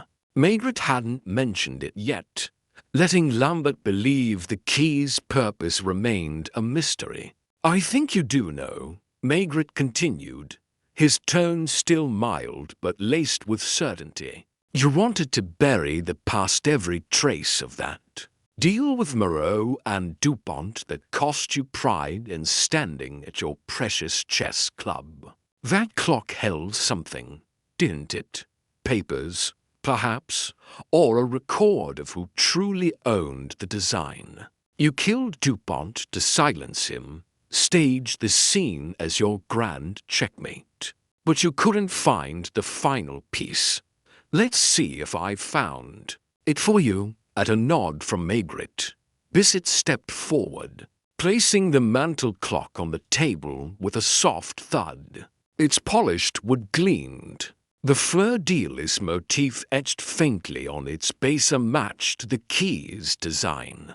Lambert's composure shattered for an instant, his eyes widening before he masked it with a forced sneer. But the damage was done. Maigret saw the recognition, the flicker of panic. This was in the shop, tucked behind a shelf. Maigret said, sliding the key into the lock with a practiced hand. It turned with a satisfying click, and a small panel sprang open, revealing a tightly rolled parchment yellowed, but intact, bearing signatures, Dupont's, Moreau's, and a third, illegible name, likely the client's, a contract detailing shared credit for the clock, directly contradicting Lambert's claim of being cheated. Lambert's chained hands clenched, his breath coming sharper, and Maigret knew the trap had sprung. "You didn't expect this to surface, did you?" he pressed, voice still calm, though the air pulsed with tension. "You thought you'd destroyed all proof, made Dupont's death look like a random act, or pinned it on Riviere's theft. But this shows the lie you've nursed for years. Dupont didn't betray you. You twisted the story to justify your obsession. It's over, Lambert. The board's clear, and you've lost. For a heartbeat." Lambert seemed poised to lash out, his body tensing as if to lunge despite the shackles, a desperate move flickering in his sharp gaze. But the weight of the evidence, the inevitability of Maigret's quiet certainty, crushed the impulse. His shoulders slumped, the fight draining from him, and when he spoke, his voice was a bitter rasp. "I thought I'd planned every move. You're a better player than I gave you credit for, Inspector. Yes, I wanted that contract gone. It mocked me every day, proof I was outvoted, outshone. Killing Dupont was my endgame, my proof I could win at last. But you've got me. I'll sign whatever confession you want." Maigret remained composed, unmoved by the capitulation, though inwardly the case's resolution settled like a heavy stone. He'd anticipated a struggle, perhaps an attempt to escape or a final lie. But Lambert's collapse under the pressure of irrefutable proof was testament to the trap's perfection. The key, the clock, the contract, they were the final pieces, placed in plain sight once he'd understood the pattern, locking Lambert's guilt beyond denial. Bissett, sensing the climax, prepared the formal confession paperwork, his hands trembling slightly with the weight of the moment. As Lambert scrawled his name, Maigret rose, stepping to the room's narrow window to gaze into the foggy night. The tension that had gripped Montmartre since Dupont's body was found began to ease within him, replaced by the somber clarity of a motive laid bare, a man so consumed by the need to dominate that he turned murder into a game, only to be outplayed by patience and persistence. The clockmaker's shop would no longer echo with unanswered questions. The brass key had found its lock, the Black Knight its owner, the clock at 11:47 its meaning. Maigret puffed on his pipe, the smoke curling upward, knowing he had all the pieces in place at last. The courts would handle the rest, but for now, in the quiet of the fog-shrouded night, the final confrontation was won. The fog outside the Montmartre police post seemed to mirror the quiet heaviness settling over Inspector Jules Maigret as he stood by the narrow window of the interrogation room, watching wisps of smoke curl from his pipe into the damp night air.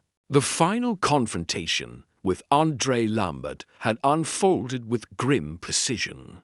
The old chess enthusiast's confession, sparked by the brass key unlocking the hidden compartment of Dupont's mantel clock, had cemented his guilt in the Clockmaker's sharp murder.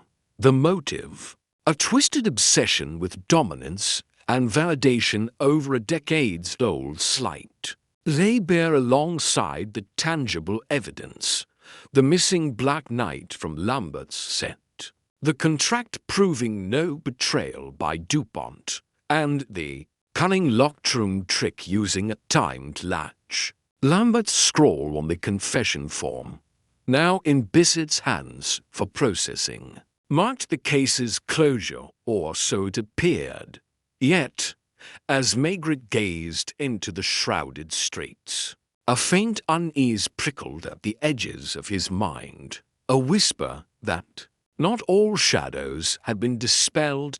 Inside, the room ticked with the mundane aftermath of resolution. Bissett shuffled paperwork, his earlier tension replaced by a weary satisfaction, while Lambert sat slumped in his shackles, his sharp gaze dulled by defeat. No longer the strategist plotting his next move, Maigret turned from the window, intending to step out for a final breath of air before the long night of formalities began, when a young officer burst through the door, his face flushed and urgent. "Inspector, sorry to interrupt, but we've just received this found in a second sweep of Lambert's garret, hidden in a false bottom of a drawer. Thought you'd want to see it right away." He held out a small, leather-bound journal, its pages worn and edges frayed, a faint scent of old ink clinging to it. Maigret took the journal, his brow furrowing as he flipped it open under the gas lamp's harsh light. The entries were dated sporadically, spanning years, written in Lambert's meticulous handnotes on chess strategies, personal grudges, and, disturbingly, detailed plans for various games of retribution against those who'd wronged him. But what stopped Maigret cold was an entry from just 2 months prior, titled The Final Match. It outlined the murder of Dupont with chilling precision, the Black Knight as a signature, the timestamp of 1147 as a personal taunt, the search for the hidden contract. But one line stood out, scrawled with an almost frantic intensity. She insisted on the timing, on the night. Her idea, not mine. I only played the board she set. If I fall, she must too. Maigret's pulse quickened, though his expression remained impassive. She, a second player, unaccounted for in Lambert's confession, a hidden hand behind the scenes. His mind raced through the suspects he'd circled. Riviere, the desperate baker, was too clumsily self-involved. Dubois, the seamstress, too detached and lacking in apparent connection to Lambert's world. But Madame Lefebvre, the florist across the street, with her nervous fidgeting and unspoken hesitations, flickered into sharp focus. She'd known Dupont longest, lived in proximity to the crime, and had shown subtle distress beyond mere neighborly concern during every interaction. Could she have been the unseen mastermind, steering Lambert's obsession into a deadly act? While keeping her hands clean, he turned to Bissett, voice low but commanding. "Keep Lambert secure. No word of this journal to anyone yet. I want Madame Lefebvre brought in quietly now. Tell her it's a final clarification, nothing urgent. and fetch any records we have of her past interactions with Lambert or Dupont, no matter how trivial. This it nodded, sensing the shift in Maigret's demeanor, and dispatched an officer into the foggy night while Maigret sat back down, the journal heavy in his hands. The case, seemingly closed mere minutes ago, had cracked open again with a twist that tested his genius one last time, if Lefebvre was involved. The motive and mechanics he'd attributed solely to Lambert might be only half the story. Within the hour, Madame Lefebvre arrived, her scarf pulled tight against the cold, her face pale and eyes darting as she settled into the chair across from Maigret. The interrogation room felt smaller now, the tension a palpable weight despite the late hour. Maigret kept the journal tucked out of sight for the moment, his tone deceptively mild as he poured her a glass of water from a nearby pitcher. "Madam, thank you for coming at such an inconvenient time. We've wrapped up much of the case, but a small detail remains unresolved.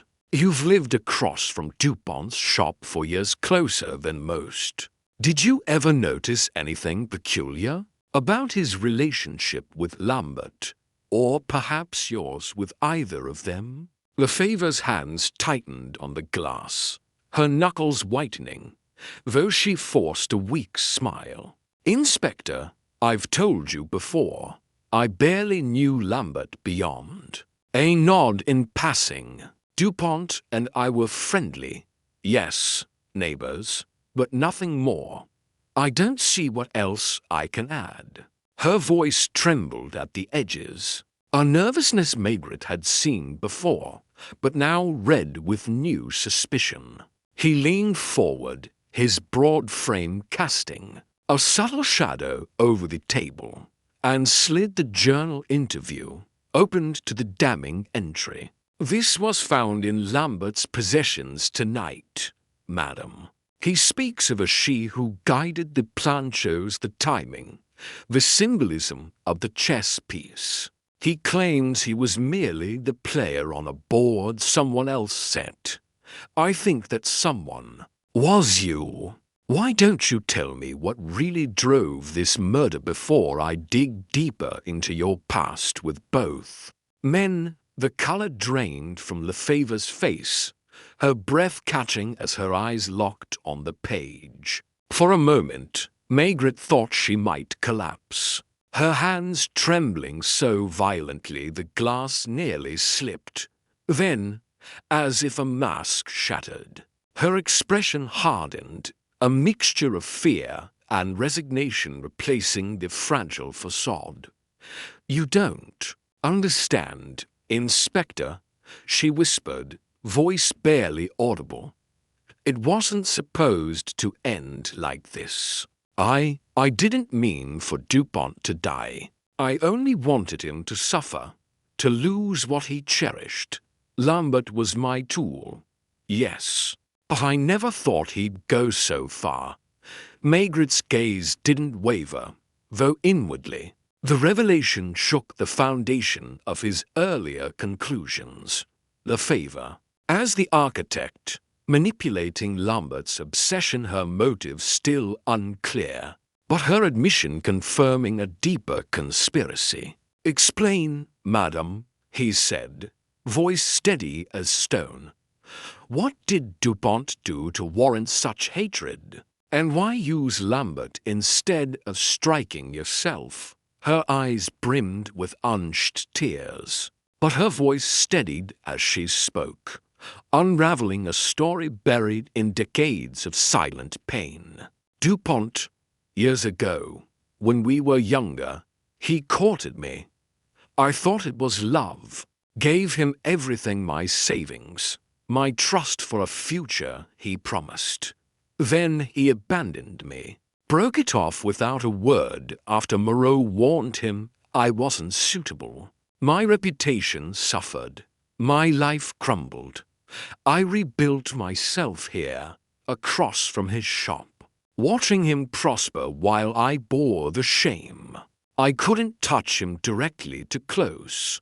Too obvious so when I learned of Lambert's grudge at the chess club. I fed it. Suggested the night, the time, knowing it would torment Dupont if he lived to see it.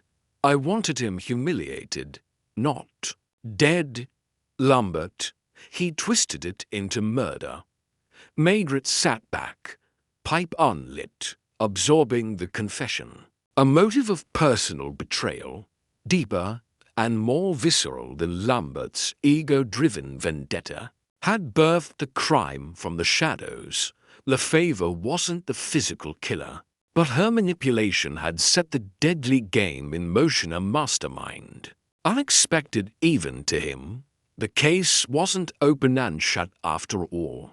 Her involvement layered new complexity, demanding legal scrutiny of complicity. His genius was tested in this last-minute twist, but Maigret remained composed, piecing together how to proceed.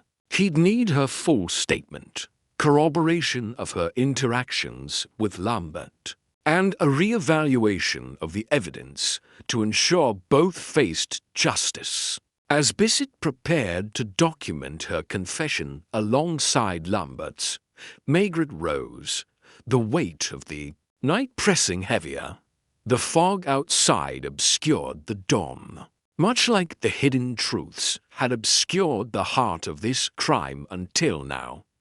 He'd solved the murder, but the final revelation of Lefebvre's role shook the neat resolution, reminding him that even in victory, human pain and deception ran deeper than any game.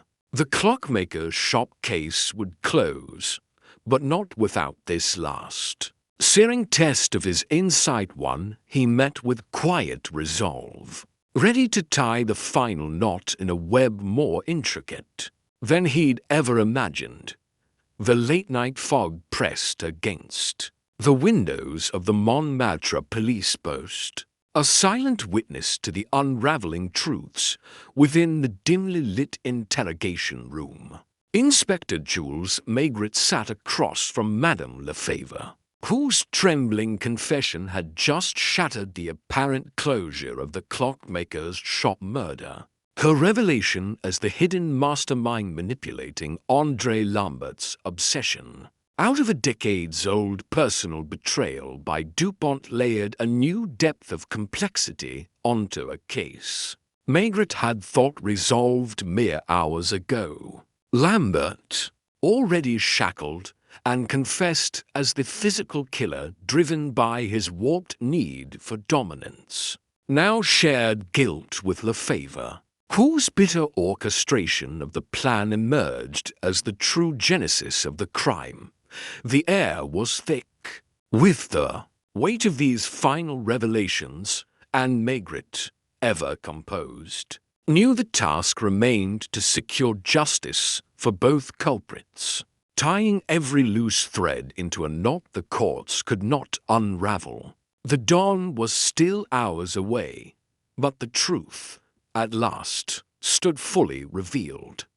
Maigret leaned forward, his broad frame casting a steady shadow over the scarred table, his eyes fixed on Lefebvre as her tear-streaked face struggled between remorse and defiance. "Madam, you've admitted to setting Lambert on this path," he said, voice low and unyielding, yet devoid of judgment. "You chose the symbols, the Black Knight, the time 1147 to torment Dupont. Knowing his history with Lambert, you may not have struck the blow, but your intent planted the seed of murder. I'll need every detail, every conversation, every meeting with Lambert to ensure the law weighs your role as heavily as his. Speak now, fully, and perhaps the courts will see your lack of direct violence as mitigation." Lefebvre nodded, her hands wringing the damp handkerchief in her lap. And over the next hour, she poured out the minutiae of her scheme. She'd crossed paths with Lambert at the chess club years ago, overhearing his muttered grudges against Dupont and Moreau during idle chatter over games. Sensing an opportunity, she'd subtly fanned his resentment, dropping suggestions over months first casually, then with pointed intent about how Dupont's shop held secrets worth exposing, how a staged act could humbling him.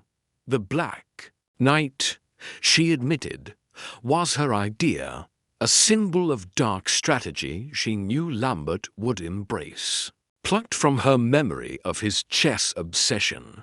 The time, 1147, was a crueler touch, tied to a late-night argument she'd once had with Dupont. A moment of humiliation she'd never forgotten, now twisted into a taunt via Lambert's prior repair record. She swore she'd expected only theft or vandalism, not death. But Maigret saw the hollowness in that claim. Her pain had blinded her to the inevitable violence Lambert's nature would unleash. As Bissett meticulously recorded her statement alongside Lambert's, Maigret stepped aside to confer with the young officer near the door, keeping his voice hushed. "We've got them both, Lambert as the hand, Lefevre as the mind. Ensure their confessions are cross-referenced for consistency. I want no gaps for a lawyer to exploit. And double-check Lefevre's history, any record of disputes or public spats with Dupont that corroborate her story. The superintendent will push for swift sentencing, but precision matters more than speed here."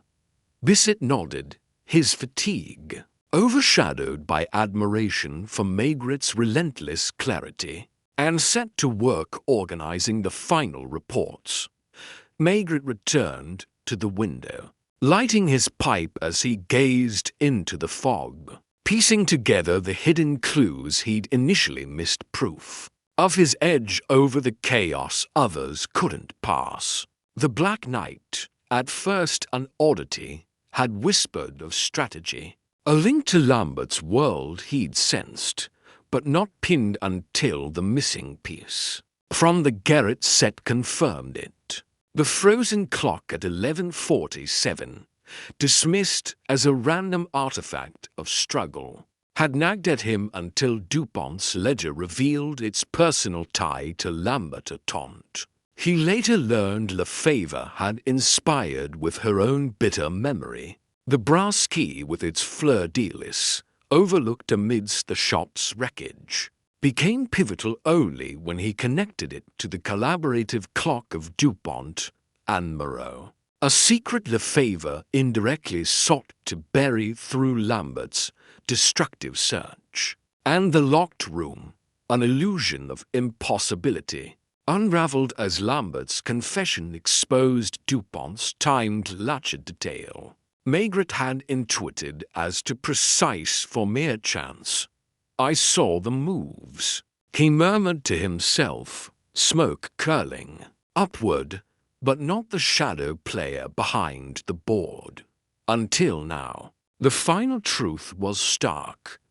Two culprits, intertwined by shared hatred yet distinct in method. Lambert, the executor, had killed with cold calculation, crafting a game-like crime scene to assert his superiority. Lefevre, the instigator, had wielded her pain as a weapon, steering Lambert from the shadows to punish Dupont for a heartbreak that time couldn't heal. Their combined guilt painted a fuller picture of the motive tapestry of ego and betrayal deeper than Maigret had first imagined.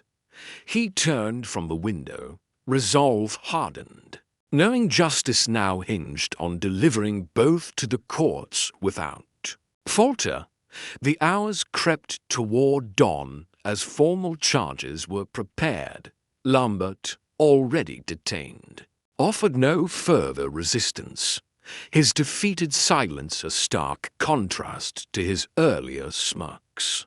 Lefevre, after signing her confession, was placed in a separate holding cell pending arraignment, her sobs echoing faintly down the corridor. Maigret oversaw every step, ensuring no procedural misstep could jeopardize the case. By the time the first grey light pierced the fog, both were scheduled for transfer to the Central Paris Judiciary, where their fates would be Wade Lambert, likely facing a life sentence for murder, Lefevre a severe penalty for conspiracy and incitement, tempered perhaps by her lack of physical involvement. As the transport wagon rattled away under armed guard, Maigret stood outside the post, the cold air biting at his face, pipe glowing defiantly. Justice was served, not escaped, both villains accounted for, their roles dissected and documented. Yet a quiet unease lingered, not from doubt, but from the somber weight of human frailty he'd uncovered. He'd been one step ahead, as always, seeing through the maze of clues others missed, the night's symbolism, the time's personal sting, the key's hidden purpose, the shadow of a second manipulator. His genius had pieced it together, revealing how Lambert and Lefevre's twisted dance of vengeance had cost Dupont his life. Bissett joined him momentarily, offering a tired nod. "It's done, sir. The higher-ups will be pleased to, for the price of one." "You saw what no one else did." Maigret exhaled a plume of smoke, his gaze distant over the waking streets of Montmartre. "I saw the puzzle, Bissett, because I looked where others didn't, into the past, into the petty wounds that fester. But there's no pleasure in it. Justice binds them, but it doesn't erase the loss." He turned, coat tightened against the chill, ready to file his final report at the police judiciaire. The clockmaker's shop case was closed, its echoes of betrayal silenced by the law's stern verdict. Yet as Maigret walked through the dissipating fog, he knew each solved crime left its mark, a reminder of the darkness he'd always chase, one step ahead, into the next shadowed corner of human nature. The early morning fog over Montmartre had begun to lift, revealing the jagged outlines of rooftops and the slow stir of life in the narrow streets. As Inspector Jules Maigret walked away from the police post, his heavy coat pulled tight against the lingering chill, the clockmaker's shop case was closed, its complex web of betrayal and obsession unraveled with the confessions of André Lambert and Madame Lefevre, two souls bound by separate hatreds for Dupont, one wielding the fatal blow, the other the subtle hand of manipulation. Justice had been served, their charges finalized, their transport to the Central Paris Judiciary complete under the watchful eyes of armed guards. Maigret's pipe glowed faintly as he exhaled a plume of smoke, the weight of the solved crime settling into him with a familiar, somber satisfaction. He'd been one step ahead, as always, piecing together the hidden clues, the Black Knight's symbolism, the taunt of 1147, the brass key's purpose, and Lefevre's shadowed role where others saw only chaos. Yet, as his boots echoed on the cobblestones toward the police judiciaire for his final report, a faint ripple of disquiet stirred beneath the resolution, a lingering question that refused to dissipate with the fog. He paused at the corner of Rue de Besses, the quiet street where the clockmaker's shop stood. Its boarded-up windows a mute testament to the violence within. The case files, soon to be archived, held every detail. Lambert's confession of crafting the locked-room illusion, with Dupont's timed latch, Lefebvre's admission of orchestrating the symbolic torment from the shadows, and the recovered contract from the hidden compartment proving no betrayal in the old deal with Moreau. Every piece had slotted into place almost. Maigret's mind, ever restless, snagged on a minor detail that hadn't fully aligned. A whisper of inconsistency he'd pushed aside in the rush to secure justice. It was the third signature on that contract, the client's name, scrawled in an illegible hand and never pursued amid the urgency of Lambert and Lefebvre's guilt. Who had commissioned that collaborative clock years ago? And why had it mattered enough to spark such deadly grudges? It was a loose thread, seemingly trivial, yet it tugged at him, a faint itch of unfinished business, reaching into his coat pocket. He pulled out the small brass key with its fleur-de-lis design, now catalogued as evidence, but returned to him briefly for the final report's documentation. He turned it over in his gloved hand, the faint etchings catching the grey dawn light. It had unlocked the mantel clock's hidden compartment, revealing the contract that sealed Lambert's motive and Lefebvre's intent. But as he studied it, memory flickered a fleeting comment from Bissett during the second sweep of the shop, mentioning a locked drawer in Dupont's back office, unopened due to time constraints. Dismissed as irrelevant once the confessions were secured. Maigret hadn't pressed then, focused on the larger revelations. But now the key's weight felt heavier. Could it fit another lock, guarding a secondary secret Dupont kept? Was there more to the past feud with Moreau or to the client whose name remained a cipher that even Lambert and Lefebvre didn't know?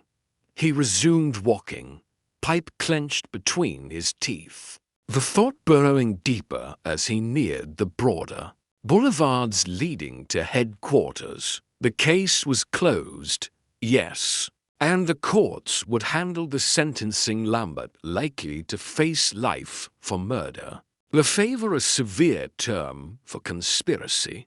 The public and his superiors would see a triumph, too. Culprits brought to justice, a locked-room mystery solved through Maigret's relentless insight. Yet, in the quiet of his own mind, that minor detail, the illegible signature, the unopened drawer cast a shadow of curiosity over the victory. He'd solved the murder, but had he unearthed every layer of the history that birthed it?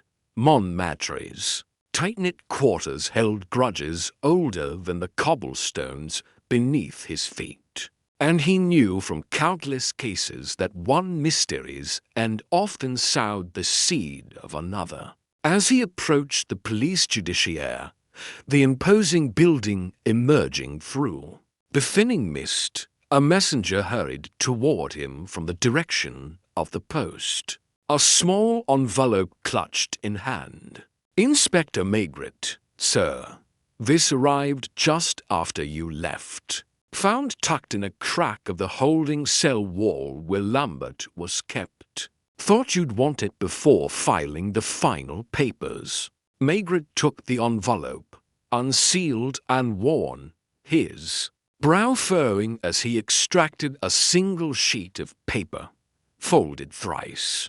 The handwriting was Lambert's, sharp and precise despite its confinement scrawl, and the message brief but cryptic.